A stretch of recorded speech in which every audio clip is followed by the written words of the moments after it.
네, 안녕하세요. Node.js 프리즈마를 활용해서 백엔드 API 서버 개발하기를 맡게 된 강사 김실록입니다. 오늘 강의를 통해서 저희가 Node.js와 프리즈마를 활용해서 백엔드 API 서버를 한번 같이 개발해 보도록 하겠습니다. 네, 저는 이제 예전부터 이제 백엔드 개발을 계속 좀 해왔었고요. 최근에는 이제 Node.js 관련된 강의를 주로 하고 있는 김신록이라고 합니다.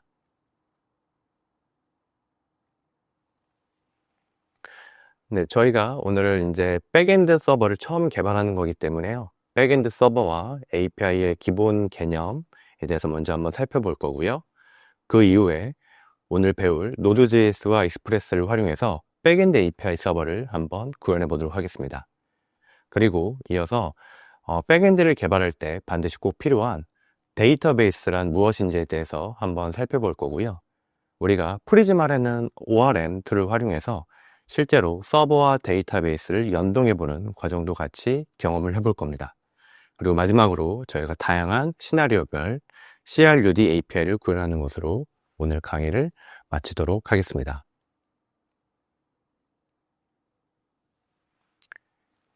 네, 첫 번째 우선 백엔드 서버와 API의 기본 개념에 대해서 같이 살펴보도록 하겠습니다. 저희가 먼저 이제 백엔드 서버를 본격적으로 개발하기 전에요. 프론트엔드와 백엔드라는 개념에 대해서 먼저 좀 살펴볼 필요가 있을 것 같습니다. 프론트엔드 같은 경우에는요, 쉽게 생각해서 웹페이지에서 우리 눈에 보이는 어떤 UI적인 요소, 화면에 보이는 요소라고 생각을 해주시면 되겠습니다. 그래서 여러분들께서 어떤 특정 웹 서비스를 이용할 때 웹페이지를 열어서 거기서 클릭을 한다든지 어떤 데이터를 입력한다든지 하는 것들을 하게 되는데요. 그런 화면에 보이는 요소를 프론트엔드라고 생각을 해주시면 되겠습니다. 반면 백엔드는요, 프론트에서 입력한 어떤 데이터들을 네트워크를 통해서 전달받은 다음에 그것들을 기반으로 어떤 비즈니스 로직적인 처리를 해서 추가적인 데이터를 생성한다거나 데이터를 업데이트한다거나 또는 데이터를 삭제한다든가 또는 프론트엔드에서 필요한 데이터를 다시 프론트 영역으로 돌려준다던가 하는 그런 데이터의 저장과 처리 같은 역할을 하는 뒷단에 숨겨진 영역이라고 생각을 해주시면 되겠습니다. 그래서 저희는 오늘은 이제 백엔드 영역에 집중해서 같이 한번 개발을 해본다고 생각해 주시면 될 것 같습니다.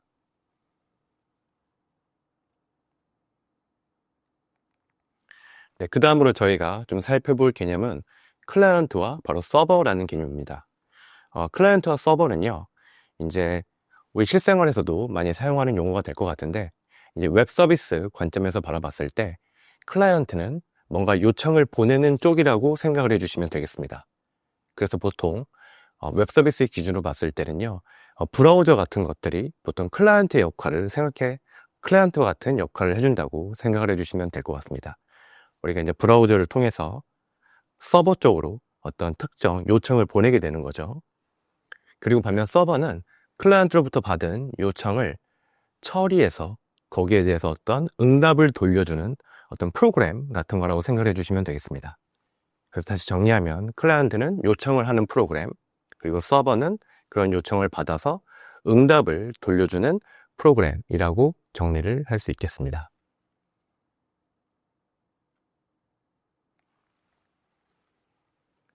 저희가 지금 이제 클라이언트와 서버에 대해서 말씀을 드렸는데요. 이 클라이언트와 서버가 이렇게 데이터를 요청하고 그 다음에 요청받은 데이터를 기반으로 또 데이터를 응답으로 돌려주고 이런 것들을 하기 위해서는요, 반드시 어떤 약속된 규칙이 있어야만 합니다. 그래서 클라이언트와 서버가 데이터를 주고받는 어떤 약속된 규칙을요, 우리가 API라고 얘기를 합니다.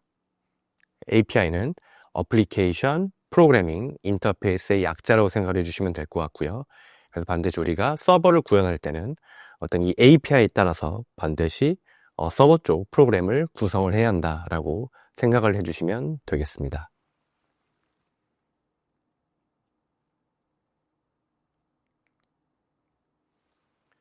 근데 이제 API 중에서도요, 우리가 웹에서 우리가 만드는 이제 웹 서비스에서 가장 널리 쓰이는 API 설계 방식이 있는데요. 그거를 우리가 REST API라고 보통 얘기를 많이 하게 됩니다. REST API 또는 RESTful API라고도 얘기를 하게 되는데요. 이 API를 이루는 이제 많은 요소들이 있는데요. 일단 첫 번째로 좀 살펴볼 것은 저희가 HTTP 메소드와 URL이라고 하는 부분이라고 생각해 주시면 되겠습니다. 그래서 밑에 HTTP 메소드와 URL의 예시로 제가 get, 슬래시 하고 post라는 구문을 좀 하나 써놨는데요. 여기서 앞에 있는 이 get이 바로 HTTP 메소드라고 생각을 해주시면 되겠습니다. 그래서 우리가 작성하는 이 REST API들은요, 기본적으로 네트워크 통신을 통해서 진행이 되는 거죠. 그래서 HTTP라고 하는 어떤 프로토콜 기반화에서 우리가 이렇게 REST API가 동작을 하게 되는데, 이때 이 HTTP 프로토콜에서 사용하는 메소드라는 것이 있다고 생각을 해주시면 되겠고요. 이 메소드는 어떤 특정 행동을 의미한다고 봐주시면 되겠습니다. 그래서 이제 직관적으로 한번 생각을 해봤을 때 이 get이라는 것은 뭔가 이제 얻어온다는, 가져온다는 느낌이 강하죠. 그래서 말 그대로 클라이언트가 서버에 어떤 특정 데이터를 요청해서 가져올 때 사용하는 HTTP 메소드라고 생각을 해주시면 되겠습니다. 그리고 다음 부분인 URL 같은 경우에는요, 유니폼 리소스 로케이터의 약자라고 생각을 해주시면 되겠고요. 어떤 서버상에 있는 특정 리소스를 가리키는 위치라고 생각을 해주시면 되겠습니다. 그래서 보통 우리가 이제 컴퓨터에서 어떤 폴더 구조 같은 것들이 있어서 폴더에 파일을 위치시키면 우리가 그 폴더를 찾아 들어가서 우리가 그 파일을 이제 확인할 수가 있는데요. 마치 그런 것처럼 웹상에서도요, 웹 서비스 상에서도 서버는 이런 URL이라는 걸 통해서요, 서버상에 있는 어떤 리소스, 즉 데이터라고 할 수가 있을 것 같은데요, 그런 리소스들을 나타내는 위치를 표현할 수가 있게 됩니다. 그런 위치를 나타내는 그 바로 용어가 URL이라고 생각을 해주시면 되겠고요. 여기 예시에 보이는 슬래시 포스트라는 게 바로 루트 경로의 포스트라는 경로라고 한번 생각을 해주시면 되겠습니다. 그래서 이거 같은 경우에는 이제 포스트가 게시글을 나타내는 거라고 볼 수가 있는데요, 저희 서비스에서는. 그래서 get post라는 이 REST API는 결국 서버에 있는 게시글 목록의 리스트들을 클라이언트에서 가져오기 위한 그런 REST API 요청이라고 봐주시면 되겠습니다.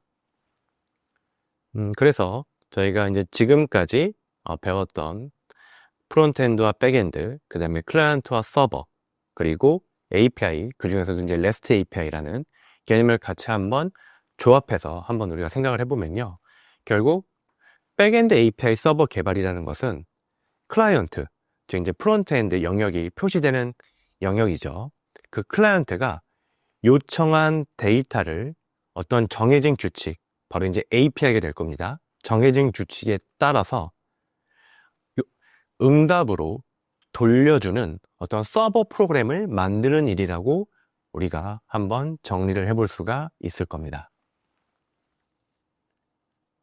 그래서 이렇게 백엔드 API 서버를 개발할 수 있는 많은 이제 언어와 기술들이 있는데요, 오늘 우리가 해볼 것은 바로 Node.js라는 기술을 활용해서 백엔드 API 서버를 개발하는 거고요.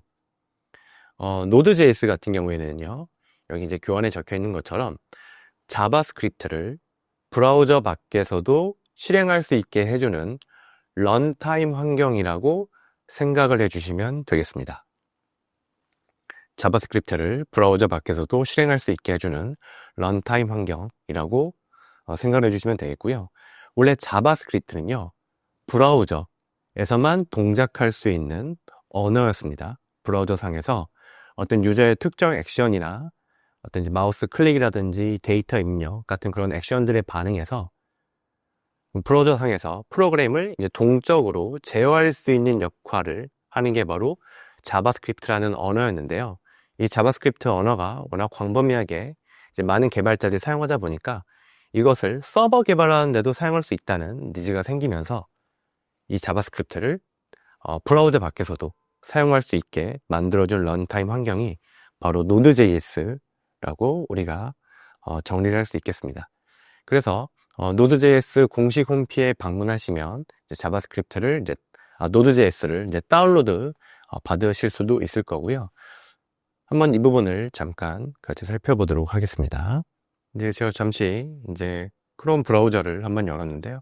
여기서 이제 Node.js 검색해서 한번 결과를 보시면 여기 Node.js 공식 홈피가 바로 뜨는 것을 확인하실 수가 있을 겁니다. 그래서 이제 이렇게 들어가시면 우리 Node.js에 대한 어떤 소개와 함께 내용들을 확인하실 수가 있고요. 여기서 이제 다운로드 영역이 있죠. 다운로드 영역 가시면 현재 지금 촬영일 기준으로 24.11.1이 이 Node.js의 공식 최신 버전이라고 생각해 주시면 되겠습니다. 그래서 각자의 운영체제에 맞는 걸 선택을 하셔서 이렇게 설치를 진행을 해주시면 될 거고요. 그래서 이따 뒤에서 설명을 드리겠지만 우리가 이렇게 Node.js를 설치하게 되면 npm이라는 것도 같이 함께 설치가 진행이 될 겁니다. 그래서 이제 저 같은 경우는 이제 macOS 환경이기 때문에 이렇게 보여지고 있는데 환경이 윈도우거나 하시면은 이렇게 변경해서 설치 진행해 주시면 될 것 같습니다. 그 다음 저희가 또 이제 Node.js 기반으로 개발을 하면서 하나 더 오늘 우리가 함께 알아봐야 할 점이 바로 익스프레스라는 웹서버 프레임워크입니다. 익스프레스는요, Node.js 위에서 돌아가는 웹서버 프레임워크라고 정의를 할 수가 있고요. 웹서버 프레임워크는 이제 서버 개발을 할 때, 우리가 웹서버 개발을 할 때 사실 처음부터 끝까지 모든 것을 다 개발자가 직접 개발하려면 클라이언트로부터 요청을 받아서 핸들링하는 여러 가지 것들, 상당히 많은 부분을 다 직접 작성을 해야만 합니다. 근데 그런 것들이 이제 워낙 코드량도 많아지고 번거로운 작업이 될 수 있기 때문에 이렇게 익스프레스와 같은 프레임워크, 일종의 코드 모음이라고 생각해 주시면 되겠어요. 일종의 코드 모음인 프레임워크를 우리가 활용해서 웹서버 API를 작성하게 되고요. 그래서 프레임워크는 말 그대로 어떤 이제 특정 틀 같은 거죠. 그래서 이미 이 서버를 만들기 위한 중요한 코드 모음 틀이 있다고 생각을 해주시면 되겠고, 우리가 거기에 추가적인 것들을 조금만 더 덧붙이면 쉽게 백엔드 API 서버를 개발할 수가 있게 됩니다. 그래서 제가 다시 브라우저 화면 보여드리고 있는데요. 한번 익스프레스라고 검색해 보시면요. 이렇게 express.js라는 공식 홈피 들어가서 확인하실 수가 있을 거고요. 보시면 이렇게 현재 익스프레스 최신 버전이 5.1.0으로 화면에 표시가 되고 있죠. 그래서 익스프레스 소개와 함께 어떻게 익스프레스를 설치하고 쉽게 백엔드 API 서버를 띄울 수 있는지 간단한 코드 모음 같은 것들이 이렇게 공식 홈피에 나와 있는 것을 확인할 수가 있습니다. 그래서 이따가 저희가 npm이라는 이제 패키지 관리 도구를 활용해서 익스프레스를 설치를 하고 함께 첫 번째 API 서버를 제 각자의 이제 컴퓨터 로컬에 한번 띄워보도록 하겠습니다. 네, 이렇게 저 이제 1교시에는 기본적인 개념들과 함께 Node.js와 익스프레스에 대해서 소개를 좀 드렸고요. 이어서 저희가 본격적으로 한번 백엔드 API 서버를 구현해 보도록 하겠습니다. 백엔드 API 서버를 구현하기 앞서서 저희가 npm이라는 것에 대해서 잠깐만 살펴보고 가도록 할게요. npm은요, 여기 나와 있는 것처럼 노드 패키지 매니저의 약자입니다. 그래서 우리가 Node.js 기반으로 서버를 개발할 때 사용하는 패키지 관리자라고 생각을 해주시면 되겠는데요. 다시 한번 이걸 정리하면 다른 개발자가 만들어 놓은 어떤 라이브러리 또는 이제 모듈이라고 할 수도 있는데요. 이런 것들을 쉽게 설치하고 관리할 수 있는 어떤 패키지 관리 프로그램이라고 생각을 해주시면 되겠습니다. 그래서 다른 개발자가 만든 어떤 모듈, 코드 모음, 이제 패키지라고 하고 모듈이라고도 하고 또는 라이브러리라고도 하고요. 여러 가지 용어로 우리가 얘기를 하게 되는데 이런 것들을 쉽게 바로 다운로드 받아서 우리가 개발하는 서버에 바로 활용할 수 있도록 하는 패키지 관리자라고 정리를 할 수가 있겠고요. 아까 저희가 이제 Node.js를 아까 설치를 해야 한다는 말씀을 드렸는데요. 이제 설치를 잘 하셨다면 npm도 같이 함께 설치가 잘 되어 있으실 겁니다. 그럼 이제 저희가 첫 번째 Node.js 프로젝트를 한번 만들어서 한번 진행을 해 볼 건데요. 우선 각자의 이제 운영 체제에서 윈도우 탐색기라든지 또는 파인더 또는 터미널 익숙하신 분들이라면 터미널 같은 걸 여셔서 우리의 프로젝트를 진행할 폴더를 하나 만들어 주시면 되겠습니다. 그래서 그 폴더를 만드시고 나서요, 우리가 VS 코드라는 코드를 편집할 수 있는 이제 프로그램을 열어서 해당 폴더를 열어주시면 되겠습니다. 지금 저 같은 경우에는 지금 저의 잠깐 이제 터미널 화면 보여드리고 있는데요. 개발이라는 폴더 안에 저희 이제 메타코드 폴더가 하나 있고, 여기에 지금 새로운 Node.js 프리즈마라는 폴더를 하나 만들도록 하겠습니다. 그래서 이거를 저희의 프로젝트 폴더로 하게 될 거고요. 그래서 해당 폴더를 제가 방금 말씀드린 VS 코드로 한번 열어보도록 하겠습니다. 방금 만든 이제 Node.js 프리즈마라는 폴더를 제가 VS 코드로 연 화면을 이렇게 지금 같이 화면에 공유 드리고 있습니다. 저는 이제 터미널로 진행을 했었는데, 터미널이 아직 조금 불편하신 분들은 VS 코드를 먼저 여신 다음에 여기서 좌측 상단에 있는 파일을 누르시고 여기서 오픈 폴더 하신 다음에 여기서 폴더를 만드신 걸, 방금 만드신 폴더를 이렇게 열어 주셔도 됩니다. 이렇게 해서 폴더 여시면 해당 프로젝트 폴더 기준으로 이제 VS 코드가 이렇게 열려 있는 것을 확인하실 수가 있을 겁니다. 그래서 보게 되면 이제 VS 코드 같은 경우에는요, 좌측 영역에는 이제 익스플로러라고 해서 저희의 프로젝트 폴더 기준으로 하위에 있는 파일들과 이제 폴더 리스트들이 쭉 나오게 되고요. 이제 우측 영역에서는 어떤 특정 파일을 열었을 때 그 파일을 이제 편집할 수 있는 영역이 보이게 됩니다. 근데 아직 저희가 만든 폴더 같은 경우에는 이제 아무런 파일도 없죠. 그래서 이제 저희가 파일을 만들고 하면서 진행을 해 보도록 하겠습니다. 네, 이렇게 이제 프로젝트 폴더를 여셨으면요, 저희가 아까 말씀드린 npm을 활용해서 이제 Node.js 프로젝트를 시작해 볼 수가 있는데요. 해당 그 명령어를 좀 쳐야 해서 VS 코드 내에서 역시 좌측 상단에 있는 터미널에 New 터미널을 클릭하시면 이렇게 터미널 창이 새로 하나 열리면서 기존에 있던 VS 코드 화면이 분할되면서 새로운 터미널 창이 하나 열리게 될 겁니다. 새로운 터미널 창이 하나 열릴 거고요. 그리고 이제 폴더 기준으로 잘 여셨다면 보시는 것처럼 저는 이제 맥북인데요, Node.js 프리즈마 현재 폴더 기준으로 우리가 커맨드 명령을 입력할 수 있도록 이렇게 화면이 나오게 될 겁니다. 그럼 여기서 이제 저희가 npm init 그 다음에 -y라는 명령어를 한번 같이 입력을 하고 엔터를 눌러 보겠습니다. 네, 그러면요, 이렇게 저희 현재 제 기준으로는 Node.js 프리즈마라는 이 디렉토리 밑에 package.json이라는 파일을 작성했다라는 메시지와 함께, 출력 메시지와 함께 실제로 현재 저희 프로젝트 폴더에 package.json이라는 파일이 만들어진 것을 확인하실 수가 있을 겁니다. 그래서 이제 우리가 이렇게 npm으로 프로젝트를 시작하게 되면 이 package.json이라는 파일이 만들어지면서 해당 프로젝트에 관련된 여러 가지 정보들을 이렇게 package.json이라는 파일에서 관리할 수가 있게 되는데요. 실제로 해당 패키지.js를 한번 열어보시면요. 이렇게 JSON 파일 내용을 확인하실 수가 있고요.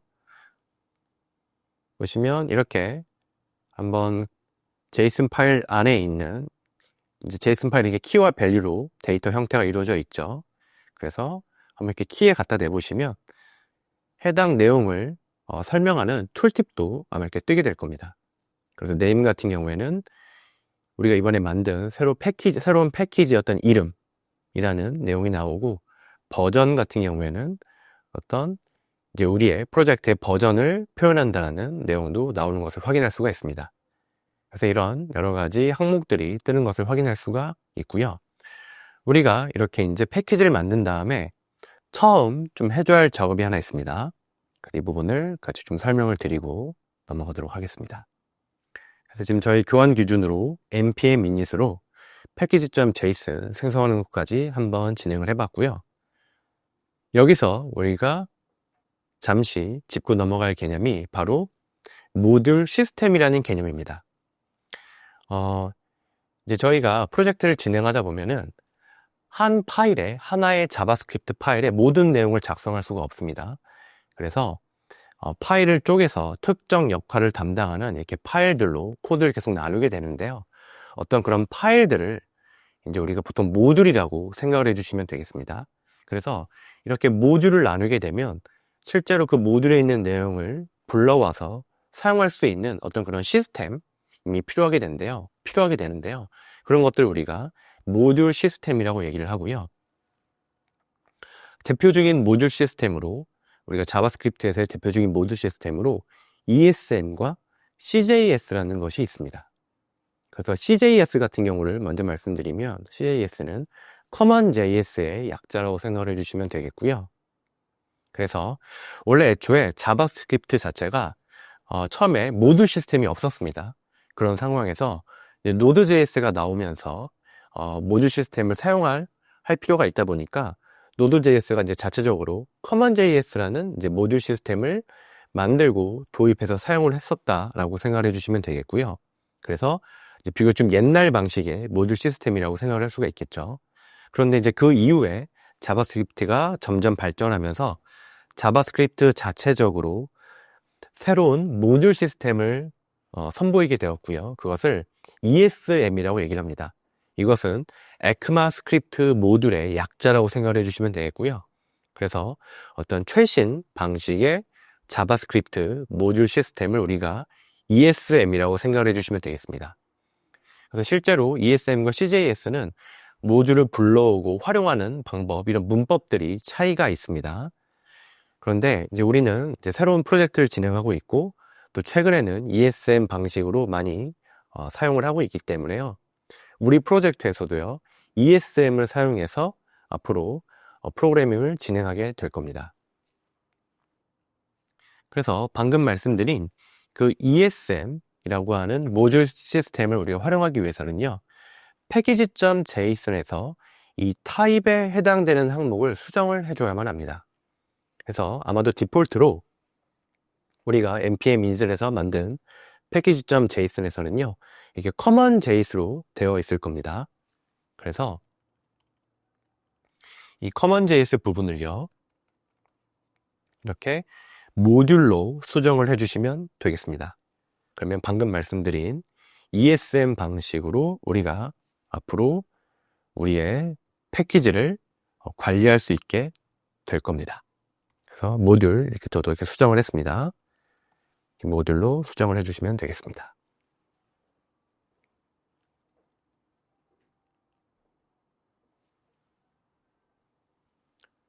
그래서 잠시 저희가 이제 모듈 시스템 이렇게 말씀드리고 실제로 패키지.json도 수정을 했습니다. 그 다음 이제 우리가 익스프레스를 활용해서 서버 작성을 해볼 건데요. 우리가 npm으로 익스프레스를 이제 설치를 하고 그 다음 첫 번째 파일을 한번 작성을 해 보도록 하겠습니다.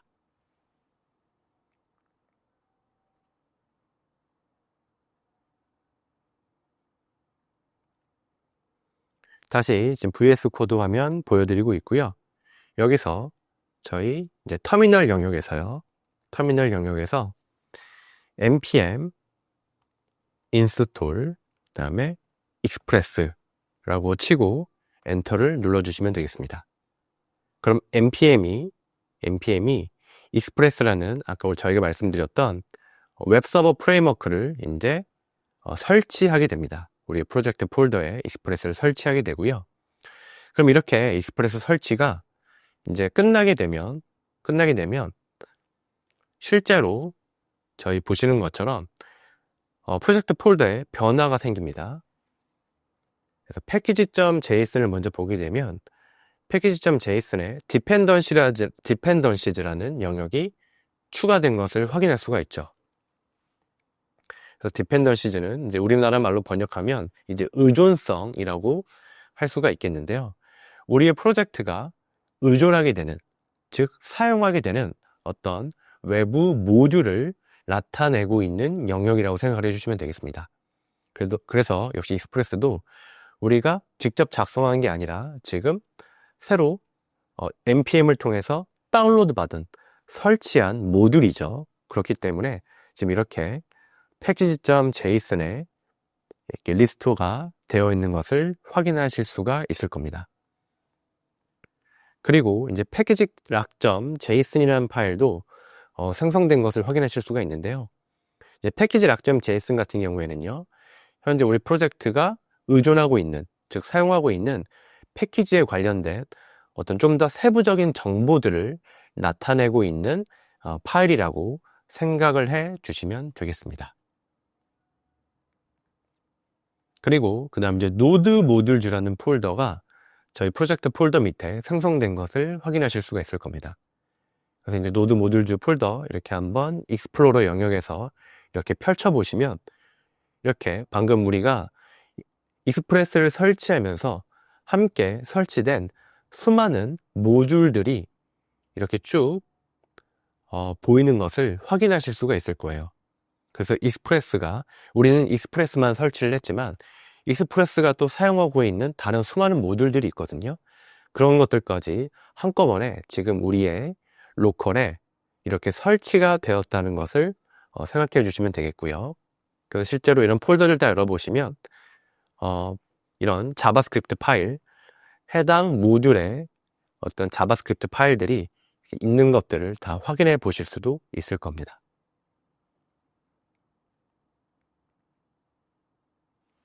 그래서 저희가 이제 npm install 명령어를 통해서 필요한 모듈, 그 중에서도 익스프레스라는 이제 프레임워크 역할을 하고 있는 모듈을 한번 설치를 해 봤습니다. 이제 그 다음으로는 저희가 index.js라는 첫 번째 파일을 작성을 할 거고요. 이 파일에서 우리가 이제 익스프레스를 활용해서 첫 번째 저희의 백엔드 API 서버를 한번 띄워보도록 하겠습니다.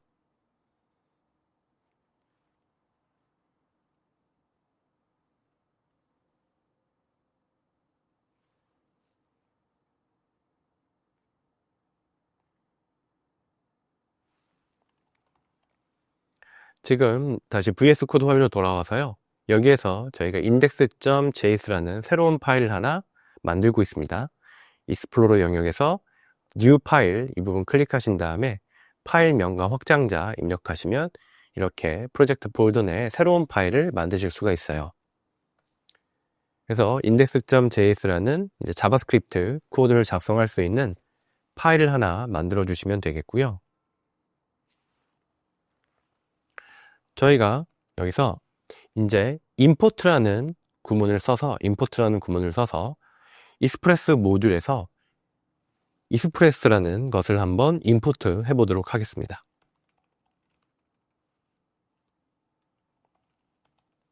네, 이렇게 저희가 작성을 하게 되면 아까 설치했던 익스프레스 모듈에서요, 우리가 이제 익스프레스라는 이제 함수입니다. 이 함수를 지금 임포트를 해서 현재 index.js에서 쓸 수 있게 됩니다. 그래서 지금 보고 계신 이런 import 같은 구문이 바로 ESM, 아까 말씀드렸던 ECMAScript 모듈 시스템에서 사용하게 되는 문법이라고 보시면 되겠습니다.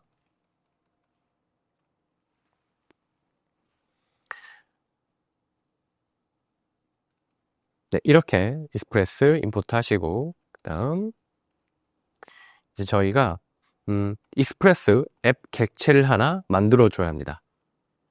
그래서 이렇게 익스프레스 함수를 호출해서 그 결과를 앱이라는 변수에 한번 리턴을 해 보도록 하겠습니다.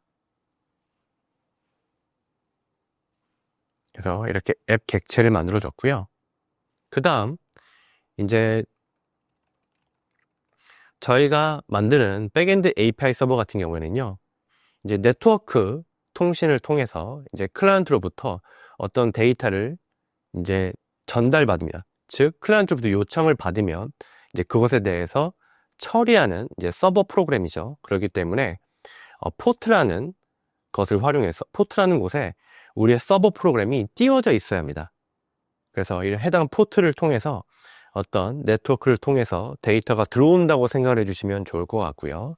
그래서 우리가 일반적으로 이렇게 익스프레스로 서버를 만들어서 띄울 때는 3000번 포트를 로컬에서 많이 활용하거든요. 그래서 해당 포트, 사용할 포트를 이렇게 변수를 지정하고 3000이라는 값을 할당해 놓도록 하겠습니다. 그리고 이제 저희의 첫 번째 라우트를 한번 작성을 해볼 건데요. 라우트는 이제 클라이언트로부터 어떤 API 요청이 왔을 때 해당되는 API에 대해서 동작을 하는 어떤 코드 모음이라고 생각을 해주시면 되겠습니다. 그래서 우리가 방금 만든 익스프레스 앱 객체를 활용해서요, 여기에서 먼저 get이라고 적어주게 되면요, get 메소드로 요청한 것에 대해서 우리가 라우트를 작성하게 되는 거고요. 그리고 여기에 이 해당 get이라는 메소드를 호출하면서 인자로 먼저 패스를 전달하게 됩니다. 패스는 이제 URL에 해당하는 부분이라고 생각해 주시면 되겠습니다. 그래서 이와 같은 경우에는 get 메소드로 지금 보시는 것처럼 루트 경로로 요청을 했을 때 우리가 어떤 특정 동작을 할 수 있는 라우트를 지금 정의하고 있다라고 봐주시면 되겠고요. 그 특정 동작은 바로 이렇게 라우트 핸들러라는 걸 통해서 우리가 정의할 수가 있게 됩니다. 라우트 핸들러라는 것을 통해서 우리가 정의를 할 수가 있게 되고요. 라우트 핸들러 같은 경우에는요, 보시는 것처럼 이제 함수입니다. 그래서 자바스크립트에서의 화살표 함수를 활용해서 제가 지금 라우트 핸들러를 app.get을 호출하면서 여기에 두 번째 인자로 전달을 하고 있는데요.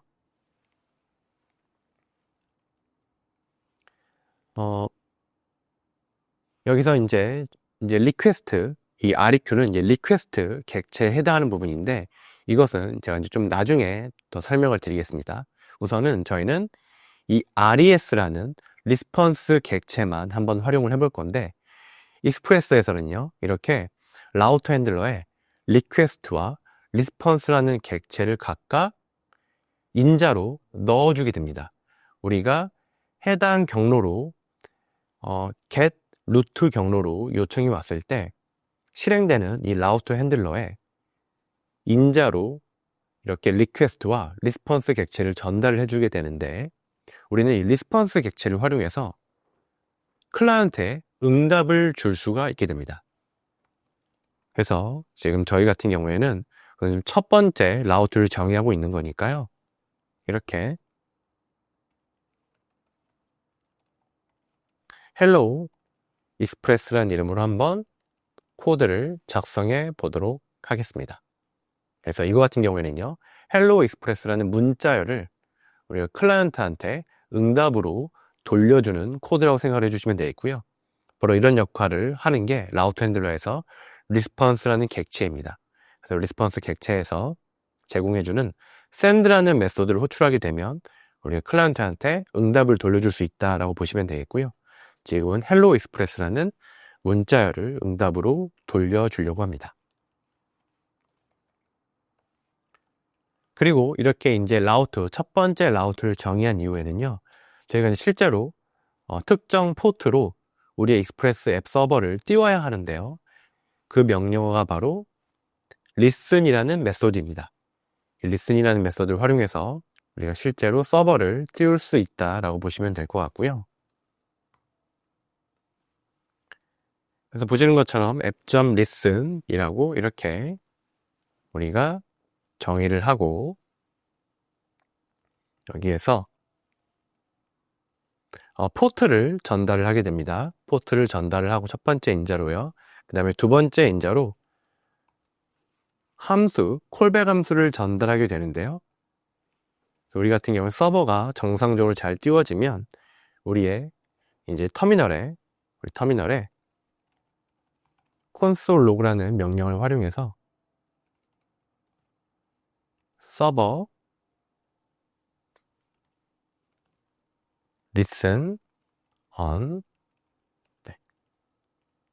template literal을 활용할게요. 이렇게 우리 서버가 지금 3000번 보트에 띄워져 있다라는 메시지를 우리 터미널에 출력할 수 있도록, 콘솔 창에 출력할 수 있도록 한번 코드를 마무리해 보겠습니다. 이렇게 해서 저희의 첫 번째 지금 백엔드 API 서버를 한번 빠르게 작성을 해봤고요. 이렇게 다 작성이 되셨으면요. 다 작성이 됐으면 이거를 저희가 터미널에서 작성하고 꼭 저장을 잘 해주셔야 합니다. 그래서 파일에 저장 꼭 눌러주시거나 아니면 여기 단축키가 있죠. 그래서 단축키를 활용해서 꼭 저장을 해주셔야 합니다. 저장하신 다음에 아까 열어놨던 터미널로 다시 돌아와서요. 저희가 이제 node.js로 저희 자바스크립트 파일을 실행하게 될 겁니다. node index.js라고 쳐주시면요. 이렇게 서버 리스넌 3000이라는 지금 메시지가 실제로 저희 콘솔에 출력되는 것을 확인할 수가 있죠. 그래서 이 지금 index.js의 10번 라인의 코드 app.listen 이 부분이 잘 이제 실행이 되었다는 것을 알 수가 있는 겁니다. 그리고 이제 우리가 get 루트 경로로 요청을 하게 되면 리스폰스 객체를 활용해서 제가 hello express라는 문자를 이렇게 응답으로 돌려준다는 말씀을 드렸는데요. 실제로 이 부분이 잘 되는지 한번 확인을 해 보겠습니다. 이렇게 서버 이렇게 띄워놓으신 상태에서요. 저희 다시 한번 브라우저로 한번 이동을 해 보겠습니다. 브라우저에서 localhost 3000이라고 한번 입력을 해 보시죠. 이렇게 입력을 해 보게 되면요. 이렇게 hello express라는 문자열이 응답으로 오는 것을 확인할 수가 있습니다. 그래서 저희가 작성한 첫 번째 라우트가 지금 잘 동작하고 있다는 얘기가 되겠죠. 그래서 이제 로컬호스트는 이제 저희 컴퓨터를 의미합니다. 각자의 컴퓨터에 3000번 경로로 3000번 포트로 우리가 지금 3000번 포트에 루트 경로로 지금 get 요청을 보냈다고 생각해 주시면 되겠고요. 이렇게 브라우저에서 이렇게 주소창에 그냥 URL을 치게 되면 get 요청을 하게 됩니다. 그래서 3000번 포트로 get 요청을 하게 된 거고, 이렇게 요청을 한 것에 지금 우리의 서버가 우리가 작성한 대로 이렇게 응답을 내려준 거죠. 그래서 hello express라는 문자열을 응답으로 내려줘서 브라우저가 이 문자열을 이렇게 아까 화면에 보이는 것처럼 그려줬던 겁니다. 렌더링을 해서 우리가 확인을 할 수가 있었던 겁니다. 그래서 지금 저희가 이렇게 서버 실행까지 한번 진행을 해봤고요. 이어서 한번 좀 더 자세한 API들 더 추가적으로 작성을 해 보도록 하겠습니다. 네, 저희가 이제 익스프레스를 활용해서 첫 번째 백엔드 API 서버를 한번 구현을 했고요. 그 다음에 그것을 이제 저희 로컬호스트에 이제 3000번 포트로 띄워서 실제 이제 클라이언트를 통해서 이제 브라우저죠. 브라우저를 통해서 한번 접근해보는 실제 API를 요청해보는 것까지 진행을 해봤습니다. 이어서 이제 저희가 좀 더 다양한 한번 API를 구현을 해보려고 하는데요. 보통 이제 이 API를 얘기할 때 우리가 CRUD라는 얘기를 많이 하게 됩니다.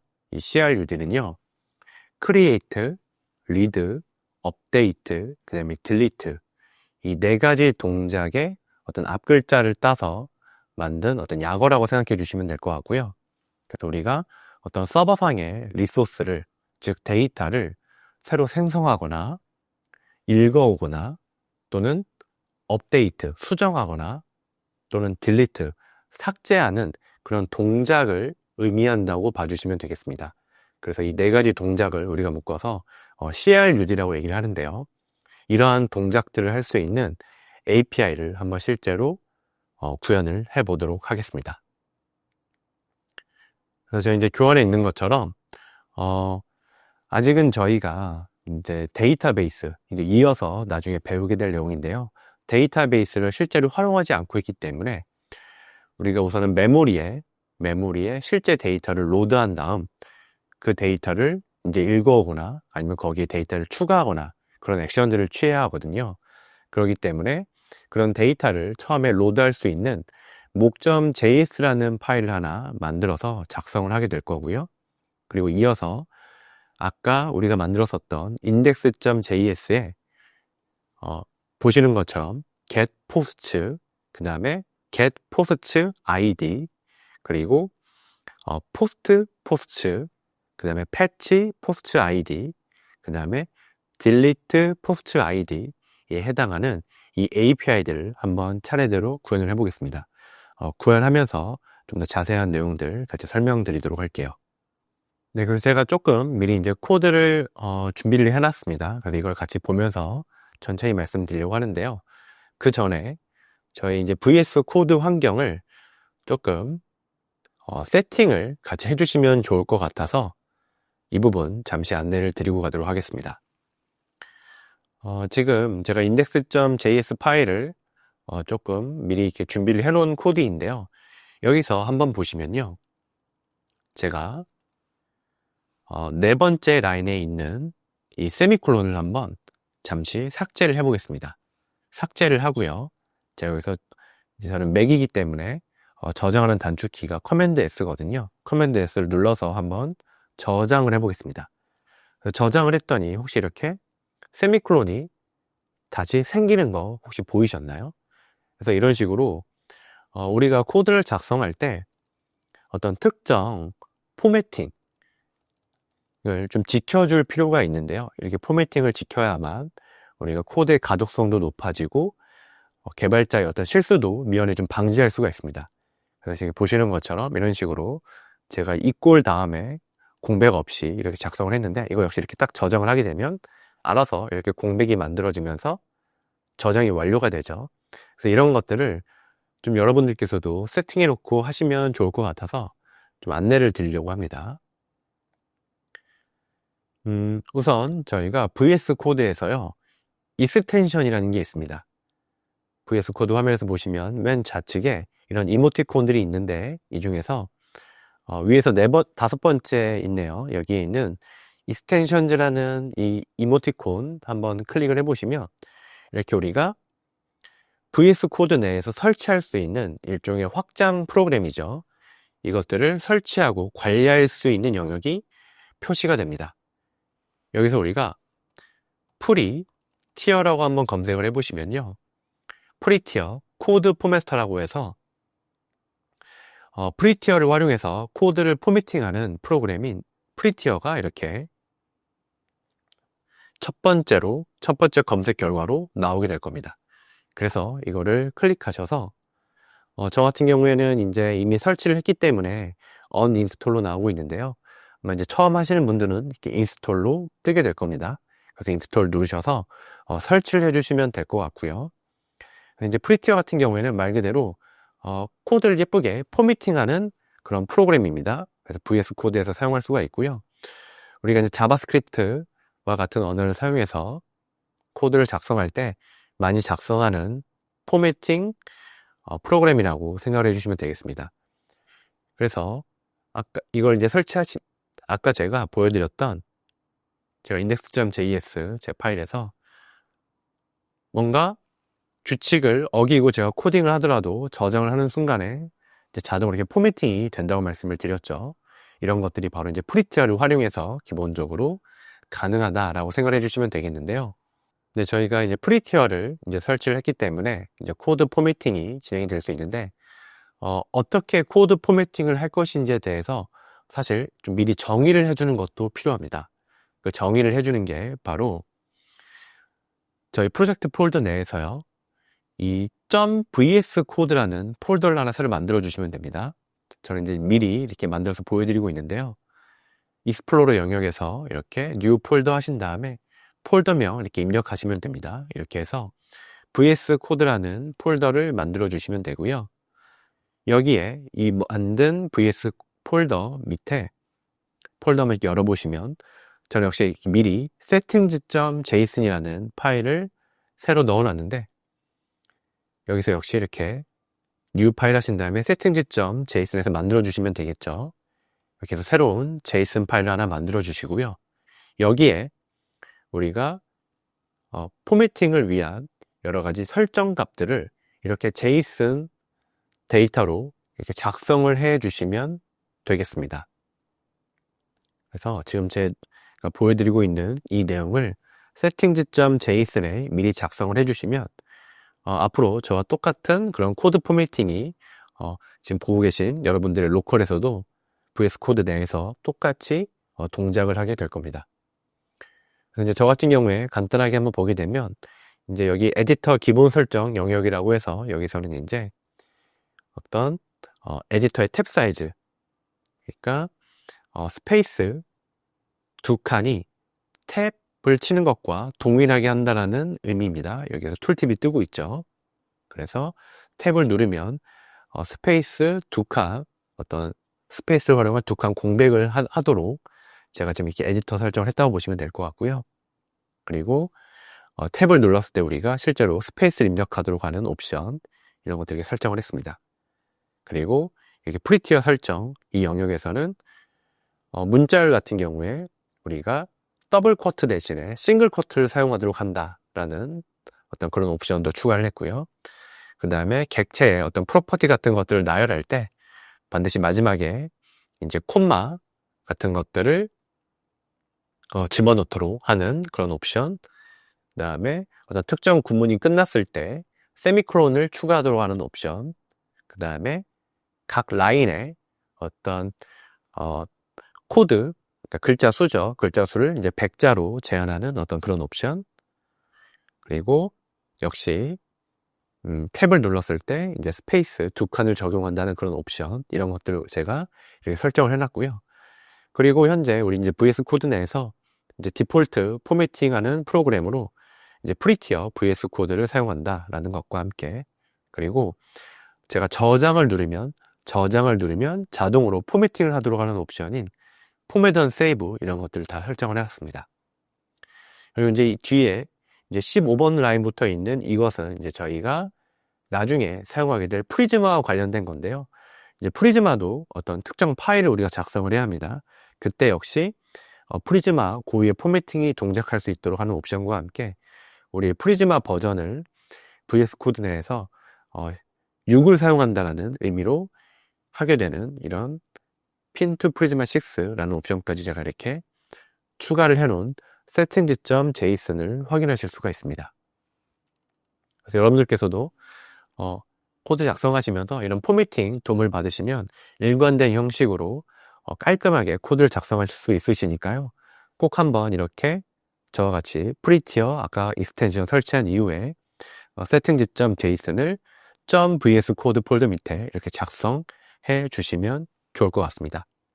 이렇게 작성을 하게 되면 아까 제가 말씀드렸던 대로 내가 코드를 작성할 때 어떤 특정 부분을 이렇게 누락하거나 규칙을 좀 지키지 않더라도 저장하는 순간 자동으로 포매팅이 적용이 됩니다. 그래서 잠시 이제 저와 똑같이 좀 코드 포매팅을 하시면 좋을 것 같아서 이 부분을 안내를 드렸고요. 다시 저희 이제 API 작성하는 부분으로 돌아오도록 하겠습니다. 저희가 아직은 데이터베이스를 활용하지 않기 때문에 파일에 미리 데이터를 작성해 놓고 그것을 이제 메모리에 로드를 해서 우리의 서버 프로그램이 띄워져 있는 동안에는 해당 메모리에 있는 데이터를 활용할 수 있도록 해야 하는데요. 그래서 보신 것처럼 저는 미리 목점.js라는 파일을 이렇게 만들어 놨습니다. 그래서 저희 프로젝트 폴더 밑에 목점.js라는 파일을 만드신 다음에요, 이 목점.js에 이렇게 배열 데이터를 하나 추가를 해주시면 되겠습니다. 그래서 보시는 것처럼 저는 post라는 변수를 선언을 하고 여기 지금 배열 데이터를 할당을 하고 있는데요. 이 배열의 요소들은 이렇게 객체인 것을 확인할 수가 있습니다. 객체인 것을 확인할 수가 있고요. 그래서 각 객체의 이 프로퍼티를 보시면 ID, 타이틀, 그 다음에 컨텐트로 이루어져 있네요. 그래서 ID에는 이렇게 1, 2 이렇게 각각의 객체를 식별할 수 있는 ID 이렇게 부여를 했고요. 그 다음에 타이틀에는 이제 글의 제목, 그 다음에 컨텐트에는 어떤 이제 게시글의 이제 내용이겠죠. 본문 내용을 이렇게 저장을 해놨습니다. 그래서 해당 변수를 이렇게 선언하신 다음에 저희는 이제 ESM 사용하고 있죠. ESM 방식을 활용하고 있기 때문에 export default라는 명령을 통해서 이 post 변수를 우리가 외부로 export 할 수가 있게 됩니다. 그래서 다른 모듈에서 우리가 이 목점.js를 임포트하게 되면요. 이 post 데이터를 사용할 수가 있게 되는데요. 이렇게 해서 데이터를 준비하신 다음에 다시 index.js로 돌아가서요. 여기서 이렇게 두 번째 라인이죠. 두 번째 라인에 보시는 것처럼 목점.js를 우리가 임포트하는 목점.js에서 post를 임포트하는 구문을 작성을 했습니다. 그래서 지난 시간에 저희가 이제 익스프레스라는 외부 모듈만 임포트해서 사용을 했었는데 이제는 우리가 직접 작성한 목점.js라는 모듈에서 파일이죠. 목점.js라는 파일 모듈에서 post를 우리가 지금 임포트해서 이제 사용을 하려고 합니다. 그리고 이제 나머지 네 번째, 다섯 번째 라인 코드는 앞서 우리가 봤던 내용이고요. 일곱 번째 라인이 바로 처음 보시는 코드가 될 겁니다. 그래서 보시면 여기서는 app.use라는 익스프레스 앱 객체에 use라는 메소드를 저희가 호출하고 있습니다. 그래서 이거는 이제 미들웨어라는 건데요. 미들웨어를 활용하기 위한 코드라고 생각해 주시면 되겠는데 이제 미들웨어는 어떤 요청이 들어왔을 때 클라이언트로부터 우리가 만든 백엔드 API 서버로 요청이 들어왔을 때 그 요청을 어떤 특정 라우트로 매핑하기 전에 어떤 우리가 원하는 특정 동작을 수행할 수 있는 어떤 부분이라고 생각을 해 주시면 되겠습니다. 그래서 여기에서는 우리가 express JSON이라는 메소드를 호출하면서 지금 이제 그거를 app.use의 인자로 전달하고 있죠. 그래서 이렇게 되면은요. 이 부분 이제 제가 다시 한번 또 설명을 드리겠지만 우리가 요청을 할 때 어떤 특정 데이터를요. 클라이언트에서는요. API 요청을 할 때 request body라는 영역에요. 어떤 데이터들을 실어서 서버로 보낼 수가 있게 됩니다. 그때 그 데이터가 JSON으로 데이터가 넘어오게 되는 일이 많은데요. 그 JSON으로 넘어온 데이터를 지금 이 익스프레스가 그 데이터를 파싱해서 즉 그 데이터를 핸들링을 해서요. 우리 내부에서 이제 코드에서 우리의 라우트 핸들러들에서 사용할 수 있게 리퀘스트 객체에 자바스크립트 객체로 할당을 하는 작업을 하게 됩니다. 그래서 반드시 클라이언트로부터 리퀘스트 바디 영역에서 뭔가 데이터가 넘어올 때, JSON 데이터가 넘어올 때는요. 우리가 익스프레스 JSON이라는 걸 활용해서 이 미들레어를 활용해서 반드시 중간에 파싱해주는 작업을 진행을 해야 합니다. 그래서 그것 때문에 제가 이렇게 7번 라인에 코드를 작성을 했고요. 이 부분은 이따가 다시 관련된 우리 라우트를 볼 때 또 한번 설명을 드리겠습니다. 그 다음 10번부터 12번까지의 라인을 보시면 여기에 이제 저희의 기본 라우트가 정의가 되어 있죠. 그래서 아까 지난 시간에 했었던 get 요청으로 get 메소드로 루트 경로로 요청을 했을 때 매핑되는 지금 라우트가 이렇게 정의가 되어 있습니다. 이건 내용은 기존 거와 동일하고요. 이제 본격적으로 아까 소개드렸던 이제 CRUD API 관련된 이제 라우트들을 한번 작성을 해볼 건데요. 우리 이제 게시글 이제 post라는 우리의 어떤 내부적인 데이터를 이제 관리할 수 있는 라우트 한번 정의를 해보겠습니다. 그래서 app, app.get 그 다음에 루트의 post라는 경로로 요청을 하게 되면요. 이때는 우리가 앞서 임포트한 이 포스트 데이터 있죠. 이 포스트는 여기는 이제 배열 데이터였습니다. 이 배열 데이터들을 우리가 제이슨으로 클라이언트에 응답으로 내려줄 수 있는 코드를 작성한 게 바로 15번부터 17번까지의 코드입니다. 그래서 다시 정리하면 get post로 이렇게 클라이언트에서 요청이 들어오게 되면요. 이 해당 라우트 핸들러 부분이 실행된다고 생각해 주시면 되겠고요. 우리가 역시 리스폰스 객체에 이번에는 제이슨이라는 메소드를 활용해서 제이슨은 제이슨 형식의 데이터를 응답으로 내려줄 때 사용하는 메소드입니다. 그래서 이 포스트가 배열이기 때문에 이 배열을 우리가 이제 제이슨에 담아서 내려주기 위해서 이렇게 제이슨 메소드를 호출을 하고 있습니다. 이렇게 되면 get post로 요청이 들어왔을 때 아까 우리가 봤었던 그 포스트 배열 데이터를 내려주게 됩니다. 그래서 우선은 저희가 한번 쭉 요청을 보면서 제가 필요할 때 한번 다시 실제 테스트해보는 과정을 보여드리도록 하겠습니다.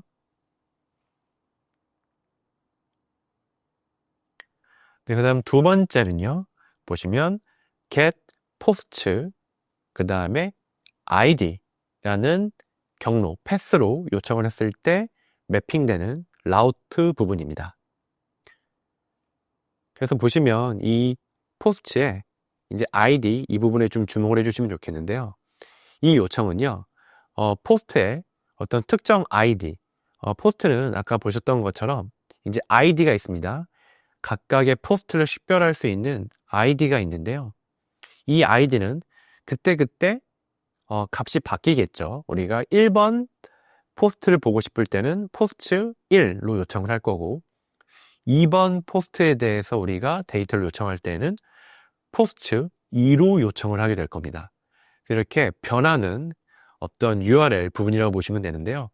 그래서 이거를 우리 익스프레스에서는 다이나믹 URL이라고 얘기를 합니다. 그래서 이렇게 변하는 이 다이나믹 URL 부분은요, 이렇게 콜론 한 다음에 그 다음 매핑할 수 있는 변수명을 작성해 주면요, 나중에 우리가 여기 라우트 핸들러에서요, 이 id라는 변수명으로 우리가 넘어온 1 또는 2와 같은 그런 id 값을 활용할 수가 있게 됩니다. 그래서 실제로 20번 라인의 코드를 보면요, 방금 말씀드렸던 이 id에 해당하는 부분, 이 id라는 변수를 제가 활용할 수 있다고 말씀을 드렸는데요. 이걸 활용하기 위해서 리퀘스트 객체예요. 파람즈라는 프로퍼티에 여기에 이제 id라는 변수, id라는 프로퍼티를 이렇게 활용해 주시면 됩니다. 그러면 만약에 get post 1로 클라이언트에서 API 요청을 했다면요, 이 id에 해당하는 1 값이 리퀘스트에 파람즈에 id라는 프로퍼티에 할당이 되게 됩니다. 그런데 우리가 이렇게 URL로 넘어온 값은요, 기본적으로 다 데이터 타입이 문자열입니다. 그래서 우리가 내부적으로 이 id는 지금 넘버이기 때문에 이렇게 넘버라는 함수를 호출함으로써 여기에 인자로 RQ 파람즈 아이디를 전달을 했죠. 그렇게 함으로써 타입을 문자열에서 숫자로 전환할 수 있게 되거든요. 이렇게 해서 파람즈의 아이디를 넘버로 형 변환을 한 다음에 이렇게 id라는 변수에 다시 할당을 하고 있는 코드라고 봐주시면 되겠습니다. 그래서 이렇게 이제 id, 우리가 다이나믹 URL에서 id 부분을 이렇게 파싱해서 우리가 id라는 변수에 할당을 했습니다. 그러면 이제 여기서 우리가 해당 이 id에 매칭되는 포스트를 찾아서 우리가 실제로 클라이언트에 응답으로 내려주면 되겠죠. 그래서 그 로직을 우리가 전개하기 위해서 포스트 변수에서 포스트라는 배열이죠. 이 배열에서 find라는 메소드를 호출해서 이 id에 매핑되는 포스트를 찾고 있고요. 그래서 그걸 찾은 이 포스트 객체 데이터를 보시는 것처럼 이 post라는 변수에 할당하고 있습니다. 그래서 배열의 이 find라는 메소드는 보시는 것처럼 우리가 해당 요소에 대해서 우리가 특정 조건을 만족하는 객체를 찾을 수 있는 메소드라고 생각을 해주시면 되겠습니다. 그래서 오늘은 저희가 이제 자바스크립트 어떤 기초 문법을 배우는 어떤 그런 강의는 아니기 때문에 이제 간략하게 이렇게 설명을 드리고 넘어가게 되는데요. 이제 이런 것들은 저희가 잠시 이제 크롬 브라우저 화면 보여드리고 있는데요. 자바스크립트, array, find 이런 식으로 한번 검색해서 보시면 이제 최근에는 이제 구글 같은 경우에도 이렇게 AI 오브뷰가 나오고 있으니까 이런 걸 통해서도 어떤 해당 문법의 사용법을 확인하실 수가 있을 거고요. 아니면 이렇게 MDN 문서에 들어가 보시면 이런 식으로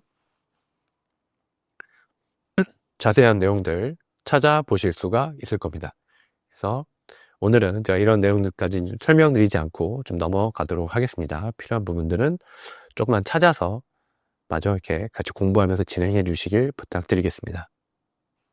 해당 이 아이디를 기준으로 실제 포스트를 찾는 과정이 있었고요. 근데 이렇게 해서 우리가 포스트를 찾았는데 이 포스트가 존재하지 않을 수도 있습니다. 왜냐면 현재 처음 기준으로 봤을 때 우리의 목점.js 파일을 보면요, 1번과 2번에 해당하는 포스트 객체만 있다는 것을 확인할 수가 있죠. 그런데 만약 클라이언트에서 포스트 예를 들어 3으로 요청을 했다면 이때에는 우리가 현재 데이터가 없기 때문에요, 이 포스트의 어떠한 객체도 할당되지 않겠죠. 그래서 이 포스트가 없는 경우에는 어떤 별도의 처리가 필요한데요. 그래서 보시는 것처럼 우리가 리스폰스 객체를 활용해서요, 다시 이런 경우에 응답을 돌려주고 있는데, 보시는 것처럼 이제 스테이터스라는 메소드를 한번 호출을 하고 있습니다. 그래서 스테이터스 메소드 같은 경우에는요, 이렇게 한번 마우스 갖다 대보시면 또 툴팁이 아마 뜰 겁니다. 그래서 set status code라고 지금 안내를 하고 있는데요. 우리가 이제 REST API에서는요, 응답을 내려줄 때, 서버에서 클라이언트로 응답을 내려줄 때 어떤 그런 응답의 상황, 응답의 상태를 나타내는 코드 값도 같이 내려주게 됩니다. 그래서 일반적으로 문제없이 응답을 내려주는, API에 대해서 응답을 내려주는 경우라고 한다면 200이라는 스테이터스 코드를 내려주고요. 지금처럼 클라이언트에서 어떤 특정 리소스에 대해서 요청을 했는데 서버에서 그 리소스를 찾을 수 없는 경우에는 이렇게 404라는 응답 코드를 내려주는 것이 기본적인 원칙입니다. 그래서 저도 이렇게 스테이터스라고 메소드를 호출하면서 여기에 응답 코드로 404를 이렇게 인자로 전달하는 것을 보실 수가 있고요. 그리고 추가적으로 이제 우리의 응답 바디에, 리스폰스 응답 바디에도 이제 제이슨으로 first not found라는 메시지를 이렇게 지금 전달하도록 제가 코드를 작성을 했습니다. 실제로 이렇게 동작하는지 이따 한번 같이 확인을 해 볼게요. 그래서 이렇게 포스트가 없는 경우에는 우리가 이제 return 구문을 실행해서 이제 일종의 조기 리턴이죠. 여기까지만 코드를 실행하고 함수가 종료되도록 이렇게 해놨는데요. 포스트가 있다면, 우리가 정상적으로 포스트를 찾는 경우라고 한다면 그때는 이렇게 보시는 것처럼 해당 포스트를 이렇게 제이슨 응답으로 내려주는 코드로 마무리를 했습니다. 그래서 이제 여기까지 일단 한번 끊고 저희가 API가 정말로 동작을 하고 있는지 한번 확인을 해보면 좋을 것 같은데요.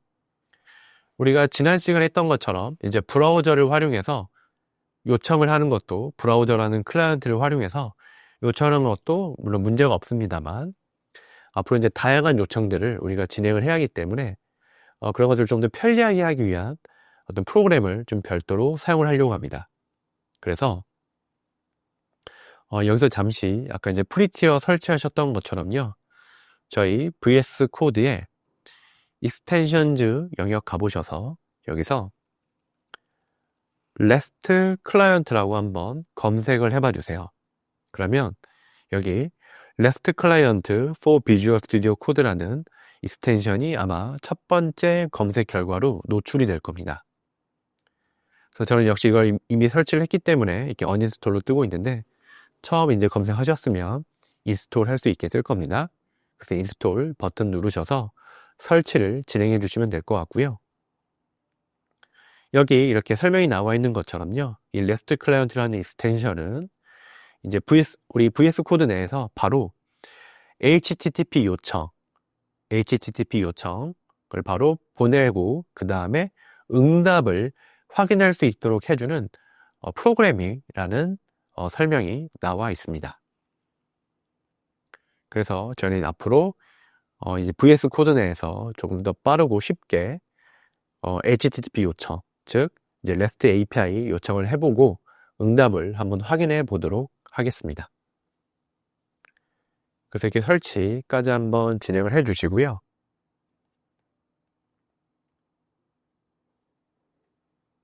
이제 설치가 되셨으면요, 지금부터는 저랑 같이 이제 REST 클라이언트를 활용할 수 있는 파일을 한번 작성해 보도록 하겠습니다. 근데 이제 일반적으로 저희 이런 REST 클라이언트 관련된 파일은 저희 이제 프로젝트 폴더에서 이렇게 HTTP라는 폴더를 만들어서 이게 좀 미리 모아놓으면 좋을 것 같다는 생각이 듭니다. 그래서 저도 이렇게 HTTP라는 폴더를 하나 만들 거고요. 이 밑에 이제 파일을 작성을 하도록 하겠습니다. 이 밑에 새로운 파일 작성을 할 거고요. 이제 REST 클라이언트 관련된 파일이니까, 근데 이제 저희는 포스트라는 어떤 게시글에 관련된 그런 요청들을 지금 해보는 파일이죠. 그래서 저는 post.http라는 이름으로 한번 작성을 해보겠습니다. 보통 이렇게 http라는 확장자까지 붙여주게 됩니다. 그래서 이렇게 post.http라는 파일을 만들어 주시고요. 그 다음 여기서 이제 get이라고 한번 쳐보시고요. 이제 get 보시면 이렇게 치는 순간 이게 도움말도 뜨고 있죠. HTTP 메소드를 의미한다 라고 나와 있습니다. 그래서 우리가 배웠던 대로 우리가 배웠던 REST API 그래서 떠올리시면서 작성해 주시면 되겠는데요. 그래서 이거는 이제 get 메소드로 우리가 로컬호스트에 이제 지금 저희는 HTTP 프로토콜을 활용한 거기에 기반한 REST API를 지금 하는 거기 때문에 이렇게 프로토콜 이름을 앞에 보통 붙여주게 됩니다. 우리 URL에요. http // 하신 다음에 로컬호스트라고 저희 도메인명, 현재 각자의 로컬 컴퓨터를 의미하는 로컬호스트라는 도메인 작성해 주시고요. 그 다음 여기에 저희의 서버는 3000번 포트에 띄워진다고 말씀을 드렸습니다. 그래서 이렇게 포트를 명시를 꼭 해주셔야 합니다. 3000 포트 명시하시고요. 그 다음에 한번 여기까지만 한 다음에 요청을 한번 해보도록 하겠습니다. 저희가 index.js 보시면 기본적으로 루트 경로에 라우트도 이미 작성을 해놨죠. 그래서 get 메소드로 루트 경로를 요청을 하게 되면 hello express라는 문자열을 응답으로 내려주게 되어 있습니다. 따라서 우리가 post.http REST 클라이언트를 활용해서 API 요청을 하게 되는 이 파일에서도 이렇게 한번 첫 번째 API를 작성을 해 주시고요. 보시면 저희가 REST 클라이언트 익스텐션을 설치를 했기 때문에 이렇게 send request라는 영역이 뜨게 될 거예요. 올바로 이렇게 잘 REST API를 정의하셨다면 send request라는 영역이 뜰 겁니다. 그래서 한번 눌러보시면 이렇게 실제로 요청이 잘 가고 이것에 대해서 응답을 받는 것도 바로 새로운 영역이 열리면서 새로운 화면이 열리면서 보이는 것을 확인하실 수가 있을 겁니다. 그래서 지금 저 같은 경우에 제가 깜빡하고 이 부분을 조금 말씀을 안 드렸는데요. 아까 우리가 index.js 파일을 수정을 했죠. 그렇기 때문에 파일을 수정하셨으면 기존에 띄워놨던 서버, 우리가 node index.js를 실행해서 3000번 포트에 우리의 지금 API 서버를 띄웠는데요. 이거를 중단하셨다가, 즉 컨트롤 C를 눌러서 이 해당 프로그램을 종료시키셨다가 다시 우리의 서버를 띄우셔야 합니다. 그래야만 우리의 변경된 코드가 적용이 돼요. 그래서 이렇게 서버를 띄우신 다음에 한번 다시 요청해 보시면 이렇게 응답이 오는 것을 바로 VS 코드 내에서 편리하게 확인하실 수가 있고요. 그래서 여기 보시면 이제 좀 많은 내용들이 있는데요. 저희가 오늘 좀 주목할 부분은 우선은 이 200OK라는 부분, 200은 정상적인 응답을 의미하는 응답 코드입니다. 그래서 이 응답 코드와 응답 메시지, 그래서 200OK라는 부분 확인해 주시면 좋겠고요. 그 다음 헬로 익스프레스라는 이 문자열이 우리의 응답 바디로 이렇게 내려온다는 것을 확인해 주시면 좋겠습니다. 그리고 이 나머지 부분들, 이 두 번째 라인부터 7번째 라인까지의 부분은 응답의 헤더에 해당하는 부분인데요. 우리가 응답과 관련된 여러 가지 부가적인 어떤 메타 정보들을 포함하는 영역이라고만 일단 생각해 주시면 되겠습니다. 그래서 이것들은 좀 또 나중에 저희가 깊이 공부하면서 추가적으로 공부해 보실 내용이라 오늘은 깊이 다루지는 않고 넘어가도록 하겠습니다. 그래서 오늘은 이 200이라는 응답 코드와 그 다음에 이 응답 바디 부분에 좀 더 집중해서 같이 함께 봐주시면 되겠습니다. 그래서 이렇게 저희가 다시 한번 루트 경로에 대해서 REST 클라이언트 활용해서 요청을 해봤고요. 이제 두 번째 어떤 요청들을 추가적으로 이 post.http 파일에 작성을 해볼 건데요. 우리가 이 REST 클라이언트를 활용해서 이렇게 요청을 할 때는요, 반드시 각 요청별로 일종의 구분자를 넣어줘야 합니다. 구분자는요, 바로 샵 3개라고 생각해 주시면 되겠고요. 이렇게 샵 3개를 넣고 이렇게 꼭 줄바꿈 진행하셔서 저랑 똑같이 진행해 주시면 좋겠습니다. 그래야만 각각의 요청이 정확하게 분리가 돼서 화면에 표시가 됩니다. 이렇게 해주시고 다시 이번에는 이제 우리가 get http 로컬호스트에 3000번 포트에 아까 우리가 처음 작성했었던 post라는 경로, post라는 URL로 한번 요청을 해보겠습니다. 그래서 보시면 두 번째 이 API 요청에 대해서도 이렇게 send 리퀘스트가 뜨고 있죠. 각각의 요청별로 send 리퀘스트 뜨는 걸 확인하실 수 있을 거고요. 한번 눌러보겠습니다. 그러면 get post 요청이 잘 서버로 전달이 되어서 이렇게 200 응답과 함께 우리의 response body에 배열 데이터가 내려오는 것을 확인하실 수가 있을 겁니다. 이렇게 배열로 이루어진 JSON 객체가 내려오는 것을 확인하실 수가 있을 거고요. 이 데이터가 바로 아까 우리가 목점.js에서 정의하고 메모리에 로드했던 데이터였죠. 이렇게 내려오는 것을 확인할 수가 있고요. 이제 이 부분 이제 제가 그냥 복사해서 이제 좀 빠르게 한번 진행을 해보겠습니다. 역시 구분자 잘 넣어주시고 그 다음에 get post에 한번 1번 포스트에 대해서 요청을 해볼게요. 그래서 해보시면 보시는 것처럼 1번 아이디에 해당하는 포스트가 역시 이렇게 JSON으로 잘 내려오는 것을 확인하실 수가 있습니다. 역시 2번으로 바꿔서 하면 2번에 대해서도 잘 내려오는 거 확인할 수가 있고요. 근데 아직 존재하지 않는 3번 아이디에 대해서 우리가 요청을 하게 되면 아까 말씀드렸듯이 404 응답 코드는 not found라는 메시지를 가지게 됩니다. 그래서 404 not found라는 응답 코드와 함께 이렇게 우리가 정의했었던 메시지라는 키와 post not found라는 밸류를 갖고 있는 이런 키 밸류를 갖고 있는 JSON 데이터가 내려오는 것을 확인할 수가 있습니다. 그래서 저희가 이제 CRUD 중에서 R, 리드에 해당하는 부분을 먼저 이렇게 좀 진행을 해봤고요. 이어서 index.js에서 이제 create 하는 부분 한번 보겠습니다. 우리가 이제 create를 할 때, 즉 서버상에 리소스를 만들 때는요, post라는 http 메소드를 활용해야 합니다. 그래서 역시 우리가 라우트를 정의할 때도 이 앱 객체에서 그래서 post라는 메소드를 이렇게 호출해 주시면 됩니다. post라는 메소드를 호출해 주시면 되고요. 그 다음 여기 첫 번째 인자로 역시 path, 이 URL 경로를 이렇게 전달해 주시면 되고요. 두 번째 인자로는 이 해당 라우트가 이렇게 매핑되었을 때 실행되는 라우트 핸들러를 정의해 주시면 되겠습니다. 그래서 여기 보면은 저희가 리퀘스트 객체에 이제 body라는 프로퍼티에서 타이틀과 컨텐트라는 프로퍼티를 빼내서 지금 이렇게 변수 할당하는 지금 오브젝트 디스트럭처를 우리가 진행을 하고 있는데요. 객체 구조분해 할당을 진행을 하고 있습니다.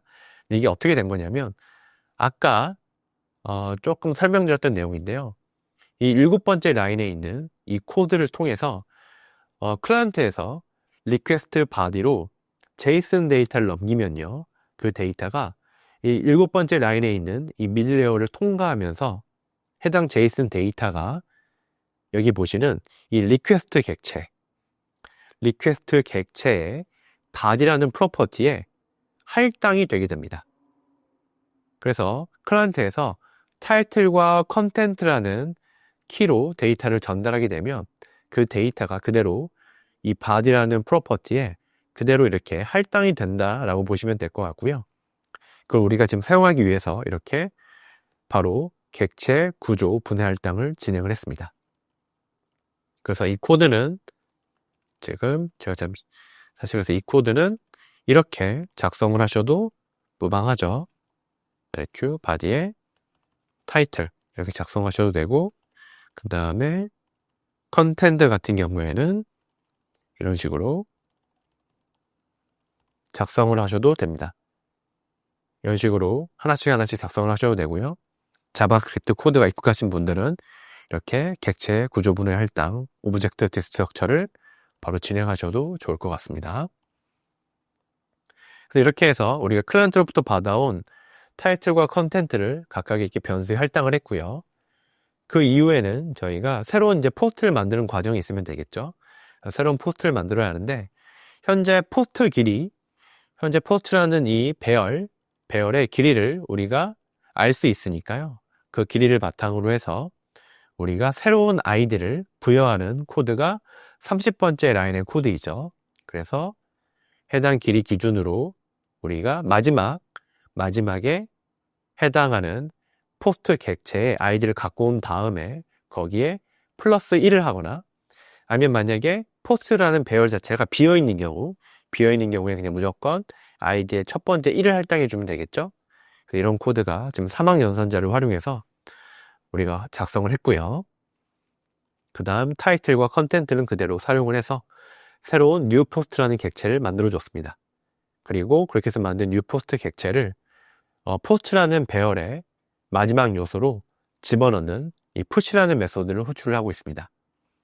이렇게 되면 클라이언트로부터 우리가 받은 데이터를 기반으로 새로운 게시글 데이터를 만들었고, 이것을 기존의 포스트라는 배열에 추가까지 했습니다. 그렇게 해서 우리가 현재 메모리상에 있는 데이터를 새로 이제 갱신을 한 거죠. 새로운 데이터를 만들어서 포스트 배열 자체를 새로 이제 갱신을 했다라고 보시면 될 것 같고요. 그리고 이제 응답으로 우리가 200일이라는 응답 코드를 내려주고 있습니다. 그래서 200일은 이제 정상적으로 리소스가 만들어졌다라는 것을 표현하는 응답 코드고요. 그래서 200일 응답 코드를 내려주면서 같이 지금 새로 만든 뉴포스트 데이터를 저희가 제이슨으로 내려주는 코드가 35번 라인의 코드입니다. 그래서 여기까지 한 다음에 한번 이제 저 같은 경우는 이제 미리 다 작성을 해놨기 때문에 다시 서버를 내렸다가 올릴 필요가 없지만, 여러분들께서 지금 저랑 같이 한번 진행을 하셨다면 다시 서버를 내렸다가 올려주셔야겠죠. 그래서 저도 역시 서버를 내렸다가 한번 올려보겠습니다. 서버를 내렸다가 올리고, 그 다음 다시 REST 클라이언트 파일로 넘어가서 방금 만든 포스트 요청을 테스트해 보겠습니다.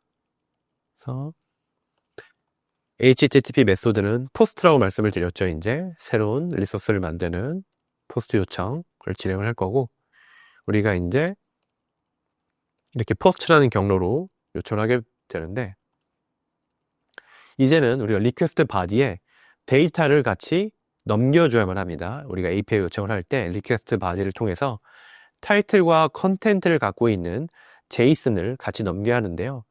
이것을 하기 위해서는 우리가 이렇게 컨텐트 타입이라는 리퀘스트 헤더를 정의할 필요가 있습니다.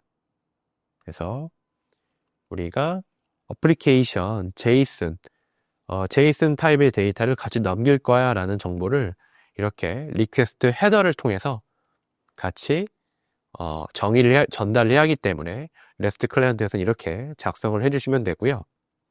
그 다음 이렇게 꼭 한 줄을 띄우셔야 합니다. 한 줄 띄운 다음에 여기에 이제 제이슨 데이터를 정의해 주시면 됩니다. 그래서 제이슨 데이터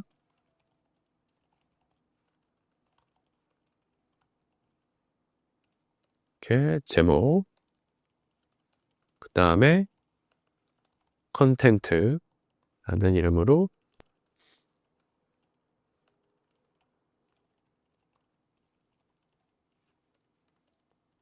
이런 식으로 한번 작성을 해주시면 되겠고요.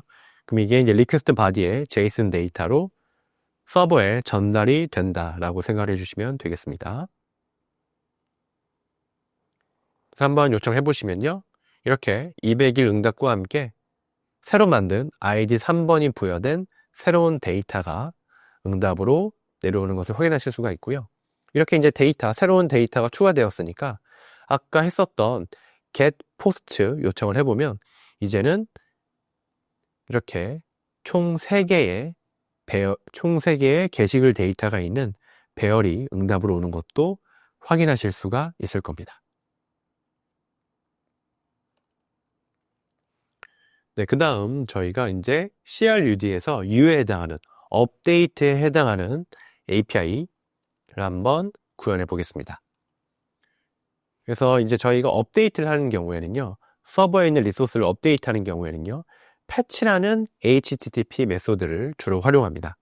그래서 역시 저희가 라우트를 이렇게 정의할 때에도 앱 객체에 패치라는 메소드 호출하면서 패스 전달하시고 그다음에 라우트 핸들러 정의해 주시면 되는데요. 특정 포스트를 우리가 업데이트하는 거니까 아까 get post id 했던 것처럼 패스도 이렇게 post id 다이나믹 URL을 활용해서 post id로 정의를 해주겠습니다. 그래서 이렇게 넘어온 이 id 값은 제가 리퀘스트 객체에 파람즈라는 프로퍼티에 여기에 id라는 프로퍼티 할당이 된다고 말씀을 드렸죠. 그래서 이걸 역시 넘버로 지금 형 변환을 하고 있고요. 그 다음 패치 같은 경우에도 리퀘스트 바디를 통해서 업데이트 하려는 내용을 이제 전달을 받아야 할 텐데요. 그래서 타이틀 또는 컨텐트를 리퀘스트 바디를 통해서 전달받게 될 겁니다. 그래서 그 내용을 역시 이렇게 저희가 오브젝트 디스트럭처를 활용해서 바로 할당을 하고 있고요. 그 다음 아이디를 갖고 포스트 배열에서 실제 매칭되는 포스트를 먼저 찾는 과정이 있습니다. 그런데 이제 포스트가 역시 이 경우에도 아이디가 존재하지 않는다면 당연히 매칭되는 포스트가 없을 겁니다. 그래서 이때는 앞서 우리가 get post id에서 했던 것처럼 똑같이 이렇게 404 응답을 내려주도록 코드를 작성을 했고요. 그 다음 이제 패치 요청 같은 경우에는요, 일반적으로 이제 필드를 선택적으로 업데이트하게 해줘야 할 필요가 있습니다. 이제 무슨 말이냐면 클라이언트에서 타이틀만 넘겼다면 타이틀만 업데이트를 해주고요. 컨텐트만 리퀘스트 바디로 전달을 했다면 컨텐트만 업데이트를 해야 할 겁니다. 따라서 우리가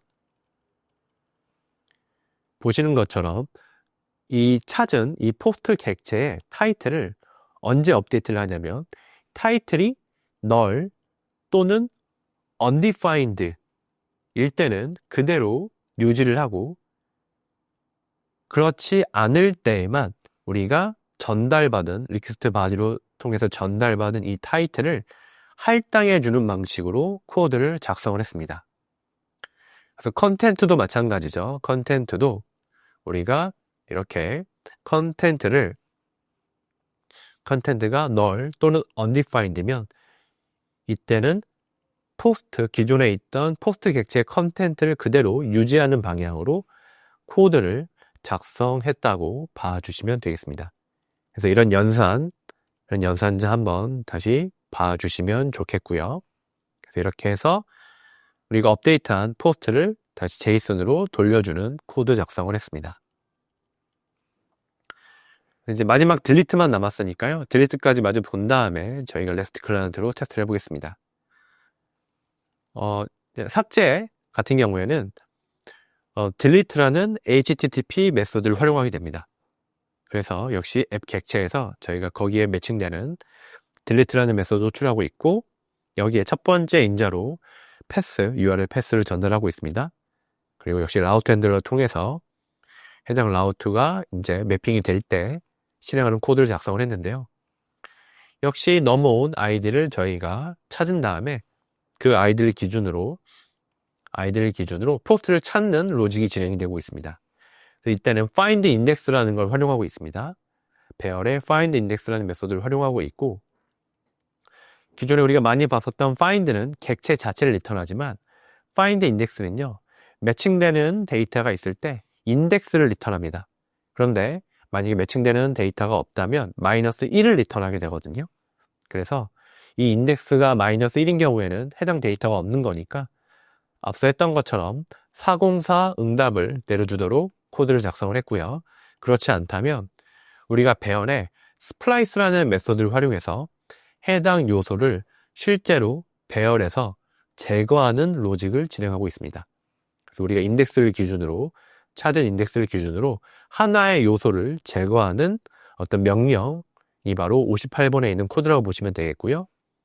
역시 이제 스플라이스 같은 메소드는 자주 활용하는 배열의 메소드니까요. 자바스크립트가 익숙하지 않으신 분들은 조금만 더 추가적인 공부해 주시면 좋을 것 같습니다. 이렇게 삭제한 메소드 배열에서 이렇게 객체 삭제한 다음에 우리가 제이슨 응답으로 이렇게 포스트가 삭제되었다라는 응답을 제이슨 객체로 전달하는 것으로 마무리를 했습니다. 그래서 그 이후에 있는 코드는 이제 저희 app.listen 이 부분은 거의 이제 동일하죠. 동일해서 추가적으로 크게 수정할 부분은 없으시고요. 그래서 다시 서버를 저희가 내렸다가 컨트롤 C 눌러서 내렸다가 다시 한번 띄워보고요. 다음 최신 코드를 기반으로 서버가 띄워졌죠. 그럼 이제 우리가 REST 클라이언트 파일 마지막으로 좀 수정을 해서 한번 요청을 해보겠습니다. 그래서 역시 구분자 잘 넣어주시고요. 이제 패치 요청이죠. 패치 요청으로 데이터를 업데이트를 하겠습니다. 그래서 포스트 1번 데이터를 한번 업데이트를 해볼 거고요. 우선은 타이틀만 업데이트를 한번 해볼까요? 이렇게 한번 해보겠습니다. 그래서 원래 기존에 저희 1번 데이터, 포스트 1번 데이터는 첫 번째 글 안녕하세요라는 이런 타이틀과 컨텐트를 갖고 있었죠. 이제 저희가 제목 업데이트 1, 타이틀만 한번 전달해서 업데이트를 해보면, 네, 잠시만요. 제가 네, 보시면 400 배드 리퀘스트가 떴는데요. 제가 여기 보시면 어떤 이유이냐면 좋은 이제 좀 디버깅 사례를 제가 의도치 않게 보여드리고 있는데요. 보시면 지금 리퀘스트 바디에 우리가 첫 번째 키 밸류 보게 되면 여기서 제가 두 번째 데이터가 없음에도 제가 지금 쉼표를 붙였죠. 그래서 지금 오류가 발생했던 겁니다. 그래서 반드시 이렇게 전달하는 데이터의 어떤 양식을 잘 맞춰 주셔야 돼요. 두 번째가 없는데 쉼표를 했기 때문에 문제가 발생한 거고요. 다시 삭제한 다음에 다시 한번 요청을 해보면 이제 정상적으로 요청이 잘 진행이 되어서 200 응답과 함께 이렇게 타이틀이 수정된 것을 확인하실 수가 있습니다. 그래서 타이틀 한번 수정을 해봤고요. 컨텐츠도 한번 수정을 해볼까요? 컨텐츠도 수정을 해보면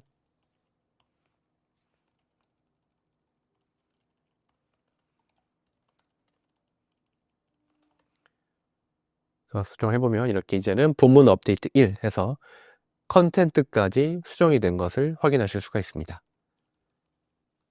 그리고 이제 마지막으로 딜리트 하는 부분 확인해 볼게요. 딜리트 이렇게 하신 다음에 딜리트 같은 경우에는 리퀘스트 바디 추가적으로 전달하는 게 없죠. 그렇기 때문에 필요 없는 부분은 삭제를 하고 이렇게 요청을 해주시면 포스트가 딜리트 되었다라는 응답 메시지 제이슨으로 받는 것을 확인할 수가 있습니다. 그래서 정말로 1번이 삭제되었는지 확인해 보려면 get 포스트 한번 호출해 보면 되겠죠. 그래서 보시는 것처럼 이제 1번 아이디 1번에 해당하는 데이터가 없는 것을 확인할 수가 있습니다. 그래서 이렇게 저희가 처음 저의 첫 번째 백엔드 API 서버를 구현하면서 게시글과 관련된 CRUD API까지 쭉 작성을 해 봤습니다. 네, 저희가 이제 익스프레스 활용해서 기본적인 CRUD API들을 한번 구현을 해 봤는데요. 이제 기존 저희가 작성했었던 백엔드 API 서버 같은 경우에는요, 좀 치명적인 약점이 있습니다. 바로 저희가 아직은 데이터베이스라는 것을 활용해서 데이터를 영구적으로 저장하지 않고 있기 때문에요. 서버를 내리는 순간 기존에 우리가 API를 통해서 새로운 데이터를 추가하거나 수정했다고 하더라도 그런 것들이 다 메모리상에서 지워지면서 날아가면서 완전히 데이터 자체가 리셋되어 버리는 문제가 있었습니다. 그래서 이런 것들을 해결하기 위해서 우리가 이제 관계형 데이터베이스라는 것에 대해서 한번 알아보고 실제로 같이 저희 서버에도 연동을 해보도록 하겠습니다. 네, 이제 데이터베이스 저희 이제 교환 보시면 데이터베이스 관리 시스템, 이제 영어로 DBMS라고 합니다. DBMS 같은 경우에는요, 데이터를 관리할 수 있게 해주는 어떤 소프트웨어 시스템이라고 생각을 해주시면 될 것 같아요. 그리고 이 DBMS 안에서 관계형 데이터베이스, 이 DB라는 것은 어떤 데이터를 모아놓는 어떤 커다란 컨테이너, 어떤 저장소 같은 개념이라고 생각을 해주시면 되겠는데요. 우리가 보통 그냥 혈압에서 관계형 데이터베이스 관리 시스템, DBMS도 그냥 보통 데이터베이스라고 그냥 이렇게 얘기를 하는 경우가 많이 있습니다. 그래서 그 맥락에 따라서 그 의미를 좀 이해해 주시면 좋을 것 같고요. 결국 우리가 DBMS 또는 이제 이런 데이터베이스를 활용하는 이유는 영속성, 영어로는 persistence라고 얘기를 하는데요. 데이터를 영구적으로 계속해서 관리하고 저장하기 위해서 사용하는 거라고 봐주시면 되겠습니다. 그래서 데이터를 관리할 수 있는 어떤 전용 솔루션을 바로 저희가 데이터베이스라고 생각을 해주시면 되겠고요. 특히 이제 이 데이터베이스 중에서도요, 저희가 관계형 데이터베이스라는 것이 있습니다. 그래서 영어로는 RDB라고 하는데요. 이 관계형 데이터베이스에서는요, 데이터를 행과 열로 구성된 어떤 테이블 형태로 저장하는 것을 의미합니다. 그래서 보통 이제 우리가 많이 사용하는 어떤 엑셀이나 어떤 구글 시트에 우리가 데이터를 정리할 때와 좀 유사하다라고 생각을 해주셔도 좋을 것 같습니다. 그래서 컬럼에는 어떤 데이터의 어떤 속성 같은 것들을 정해 놓으시죠. 컬럼을 정해 놓으시고 그 다음에 행을 계속 추가하면서 그 각각의 컬럼에 매칭되는 데이터를 이제 넣으시면서 구글 시트 안에 넣으시면서 데이터를 이렇게 행 단위로 보통 추가를 많이 하실 텐데요. 어떤 그런 것과 매우 유사한 형태라고 생각을 해주시면 되겠고요. 그리고 이제 여기서 관계라는 것이 좀 중요한데요. 우리가 테이블 간의 관계를 통해서 어떤 실제로 관련 있는 데이터들을 연결하게 됩니다. 우리가 관계를 통해서 데이터를 연결한다라고 얘기를 할 수가 있는데, 여기 이제 이어서 제가 이제 기본 키 그리고 이제 외래 키라는 개념까지도 지금 말씀을 드리고 있는데요. 잠시 밑에 여기는 좀 표를 보면서 먼저 말씀을 드리고 다시 돌아올게요. 우선은 여기 이제 1대1 관계는 잠시 생각하지 말아 주시고요. 이 우측에 있는 이 테이블을 한번 봐주시면 좋겠습니다. 제가 앞서 이제 컬럼과 로우로 이루어진 테이블 형태로 이제 우리가 관계형 데이터베이스에서는 데이터를 저장한다고 말씀을 드렸는데요. 첫 번째 우리가 보고 있는 게 바로 이제 유저 테이블이라는 겁니다. 그래서 우리가 사용자, 즉 유저와 관련된 데이터를 저장하기 위해서 이제 유저 테이블이라는 것을 정의하고 이제 이렇게 정의한 형태로 결국에는 우리가 데이터베이스에 데이터를 이제 저장한다고 볼 수가 있는데, 보시는 것처럼 저희가 이 유저 테이블 같은 경우에는요, 아이디와 그 다음에 네임, 그 다음에 이메일이라는 컬럼이 이렇게 정의가 되어 있다는 것을 확인하실 수가 있습니다. 그리고 이제 우리가 행 추가, 로우를 추가해서 실제 데이터들을 계속해서 이제 추가하게 되는데, 보시면 첫 번째 행을 보면 아이디는 1이고 이름은 홍길동이고요. 이메일은 홍으로 시작하는 이메일 주소로 되어 있는 로우를 확인하실 수가 있습니다. 이게 바로 이제 유저 테이블에 저장되어 있는 아이디 1번에 해당하는 데이터라고 보시면 되겠죠. 그리고 두 번째 행을 보시면 이렇게 아이디는 2번, 그 다음에 김철수, 그 다음에 김으로 시작하는 이렇게 이메일로 데이터를 추가해 놓은 것을 보실 수가 있을 겁니다. 그래서 이 테이블을 보시면서 다시 한번 우리가 얘기했었던 행과 열, 그 다음에 테이블이라는 개념에 대해서 한번 정리를 해주시면 좋을 것 같고요. 여기서 우리가 이 ID 1, 2, 이 아이디에 해당하는 컬럼이 결국에는 어떤 특정 데이터를 식별하는 가장 중요한 어떤 컬럼이 되겠죠. 우리가 이 아이디를 통해서 각각의 데이터, 이 로우에 해당하는 이 데이터들을 결국 우리가 식별할 수가 있게 되는데요. 그래서 이렇게 각각의 데이터를 식별할 수 있는 어떤 고유한 컬럼, 이런 것들을 우리가 관계형 데이터베이스에서는 보통 프라이머리 키라고 얘기를 합니다. 그래서 이런 아이디 컬럼을 우리가 프라이머리 키로 지정을 해서 데이터를 관리하게 되는데요. 여기서 이어서 저희가 이제 포스트 테이블을 한번 보도록 하겠습니다. 포스트 테이블을 보면요, 포스트는 이제 아이디, 그 다음에 타이틀, 그리고 유저 아이디라는 컬럼으로 이루어져 있는 것을 확인할 수가 있습니다. 그래서 아이디는 아까 말씀드렸던 유저의 아이디와 비슷한 역할을 하죠.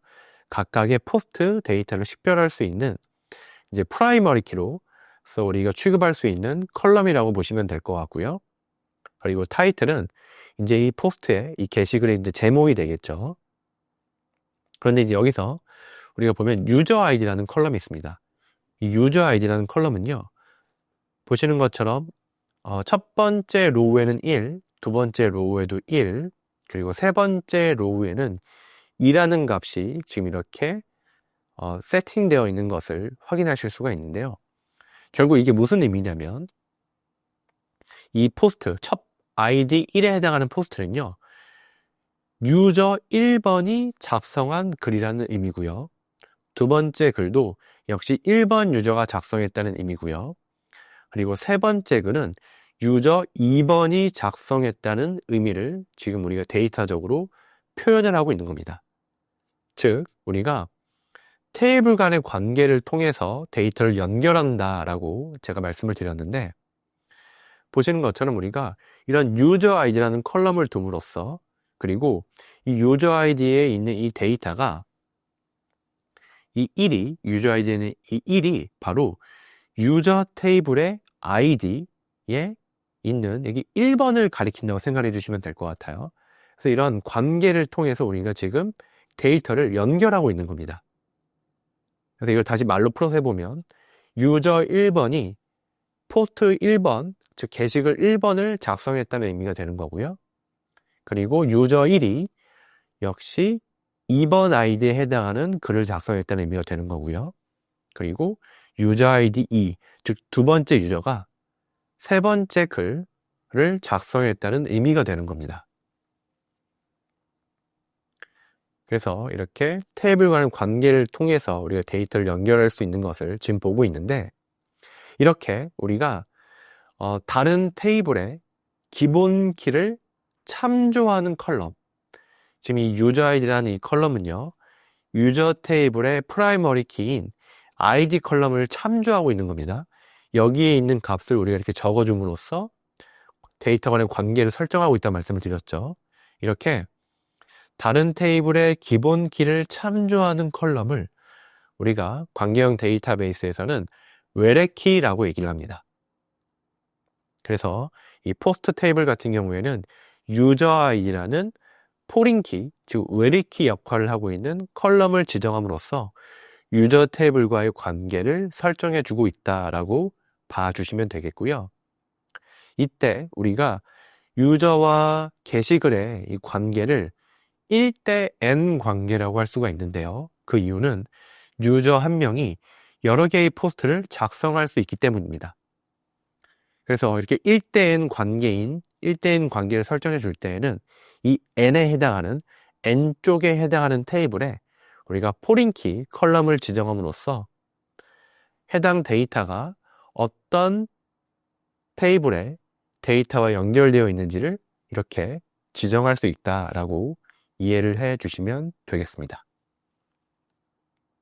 그래서 유저 한 명이 여러 개의 포스트를 작성할 수 있는 그런 관계, 유저와 게시글은 1대 n의 관계이고, 포스트 테이블에서 우리가 유저 테이블의 프라이머리 키 컬럼을 참조하는 포린 키 컬럼을 지정함으로써 이렇게 데이터베이스에서는 관계를 데이터적으로 표현해 준다 라고 다시 한번 정리를 해 볼게요.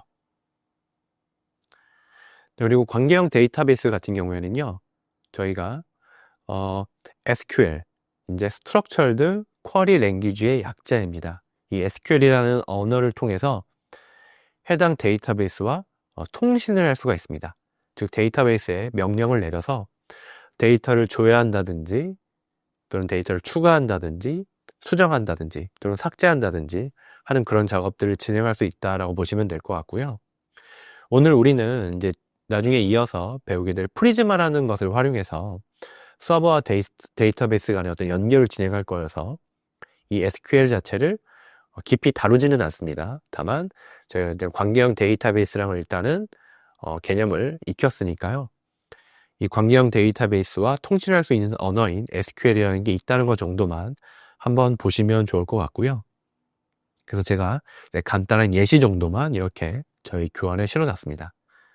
그래서 아주 구체적인 문법을 우리가 보진 않겠지만 어느 정도 직관적으로 이해할 수가 있습니다. 그래서 우리가 어떤 데이터를 조회하는 SQL 같은 경우는요, select라는 구문을 활용을 하게 되는데, 여기 예시에 있는 것처럼 select 별 from users라는 이 SQL 명령어를 우리가 데이터베이스에 전달하게 되면 데이터베이스에서는요, users라는 테이블에서 모든 데이터를 조회하게 되는 거고요. 두 번째 데이터 추가 같은 경우에는요, insert라는 구문을 통해서 우리가 하게 됩니다. 그래서 이와 같은 경우에는 users 테이블에 우리가 홍길동이라는 이름의 데이터를 추가하겠다라는 거라고 생각해 주시면 되겠고, 세 번째는 id가 1에 해당하는 유저를 users 테이블에서 찾아서 그 유저의 데이터에 그 유저의 네임 컬럼, 네임에 해당하는 부분을 김철수로 업데이트하겠다라는 쿼리라고 생각해 주시면 되겠습니다. 그리고 마지막으로는 이 delete 같은 경우에는요, users 테이블에서 id 1에 해당하는 유저를 찾아서 삭제해 달라는 어떤 명령을 하고 생각해 주시면 될 것 같고요. 우리가 이제 이거는 이제 한번 간단하게 한번 제가 소개를 시켜드린 거고요. 나중에 관계형 데이터베이스를 좀 더 깊이 배우게 되실 때 그때 이 SQL도 한번 같이 공부해 보시면 좋을 것 같습니다. 그래서 이제 지금까지 어떤 관계형 데이터베이스의 어떤 기본적인 내용들을 한번 설명을 드렸는데요. 오늘 우리가 사용할 관계형 데이터베이스는 바로 PostgreSQL이라는 관계형 데이터베이스입니다. 그래서 줄여서 포스트그레스라고도 얘기를 하게 되는데요. 최근에 많이 사용하고 있는 관계형 데이터베이스 매니지먼트 시스템이라고 생각해 주시면 될 것 같고요. 한번 저희 포스트그레스 공식 홈페이지를 들어가 보겠습니다. 그래서 저희 이제 브라우저에서 포스트그레스라고 검색하시면 이렇게 공식 홈페이지 들어가 보실 수가 있을 겁니다. 그래서 포스트그레스에 대한 소개 이런 내용들 홈페이지에서 확인하실 수 있고요. 그리고 이제 다운로드 영역으로 가시면 각각의 운영체제에 맞는 운영체제별로 포스트그레스를 다운로드 받으실 수도 있습니다. 그래서 이제 저는 현재 맥 OS인데요. 이제 맥 OS에서는요, 이렇게 하는 것보다 이제 브루라는 어떤 패키지 관리 시스템, 맥 OS 전용 패키지 관리 프로그램으로 설치하는 게 좀 더 좋을 것 같아서 이건 제가 이어서 한번 보여드릴 거고요. 윈도우 사용자이신 분들께서는요, 윈도우 선택하셔서 여기서 다운로드 네 인스톨러 해당 영역 클릭하시면 이제 이렇게 윈도우 같은 경우에 각각의 CPU 아키텍처 확인하신 다음에 설치하실 수가 있을 겁니다. 그래서 현재 보면은 18점 버전대가 이제 최신 버전으로 나오고 있죠. 그래서 이렇게 클릭하셔서 선택하고 실행해 주시면 설치가 아마 정상적으로 잘 진행이 되실 겁니다. 눌러서 다운로드 받아서 설치하시면 되겠죠.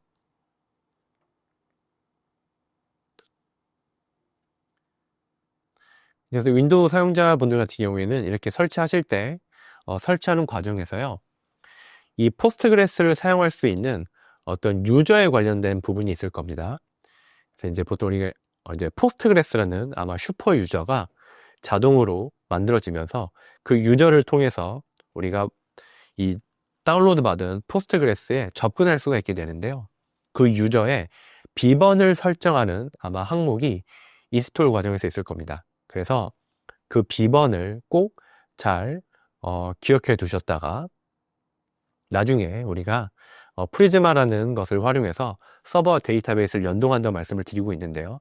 그때 그 유저와 비번을 꼭 같이 전달을 하셔야 하거든요. 그렇기 때문에 꼭 그것을 비번을 잘 기억해 두시면 좋겠습니다. 네, 그리고 이제 맥을 사용하시는 분들 같은 경우에는요, 제가 터미널에서 한번 같이 보여드리면 좋을 것 같은데요. 그 전에 혹시 이제 브루가 설치가 안 되어 있으신 분도 계실 것 같아요. 맥 사용자분 중에 브루가 설치가 안 되어 있으신 분도 계실 것 같아서 한번 브루 또는 홈브루로 브라우저에서 한번 검색을 해보시면요, 맥 OS를 위한 패키지 매니저라는 홈브루의 어떤 홈페이지 바로 들어가실 수가 있을 겁니다.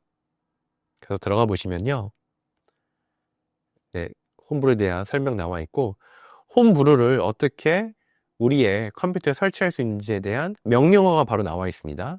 그래서 이 명령어 이렇게 바로 보시는 것처럼 복사하실 수가 있어요.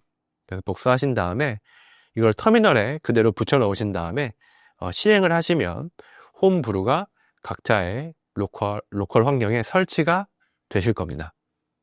그래서 저는 이미 홈브루를 좀 설치한 상태이기 때문에 이거를 다 보여드리지는 못할 것 같은데, 복사하셔서 실행만 하시면 되니까 어렵지는 않게 잘 되실 겁니다. 그래서 이렇게 브루를 설치를 해 주시고요.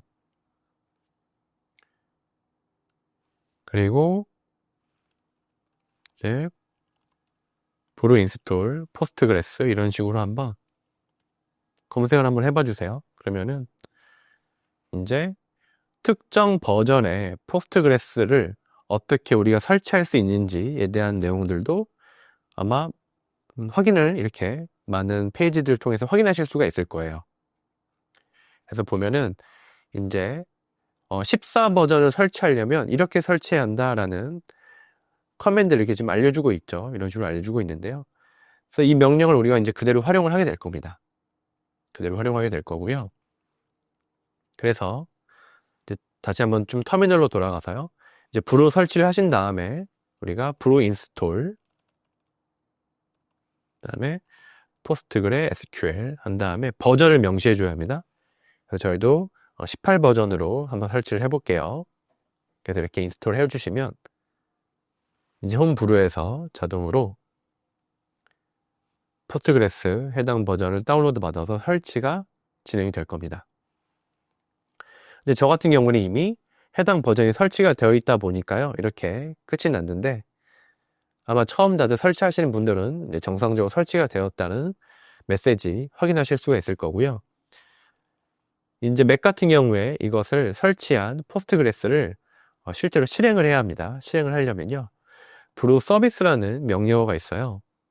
그래서 브루 서비스라는 명령어 한번 해보시면, 브루 서비스즈 리스트라고 먼저 한번 쳐보시면, 브루를 통해서 우리가 현재 관리하고 있는 서비스 목록이 아마 이렇게 뜰 겁니다. 그래서 저 같은 경우에는 이미 해당 버전의 포스트그레스를 이미 실행을 했죠. 그렇기 때문에 이렇게 지금 터미널에 메시지가 출력되는 것을 확인할 수가 있는데요. 처음 설치하신 분들은 아마도 아직은 이렇게 스타트된 상태로 나오지 않을 거예요. 그래서 처음 설치하신 분들은 브루 서비스즈 한 다음에 스타트 하고, 지금 이 포스트그레스 버전까지 같이 명시해서 이렇게 스타트라고 적어주시면요, 포스트그레스가 실행이 되게 될 겁니다.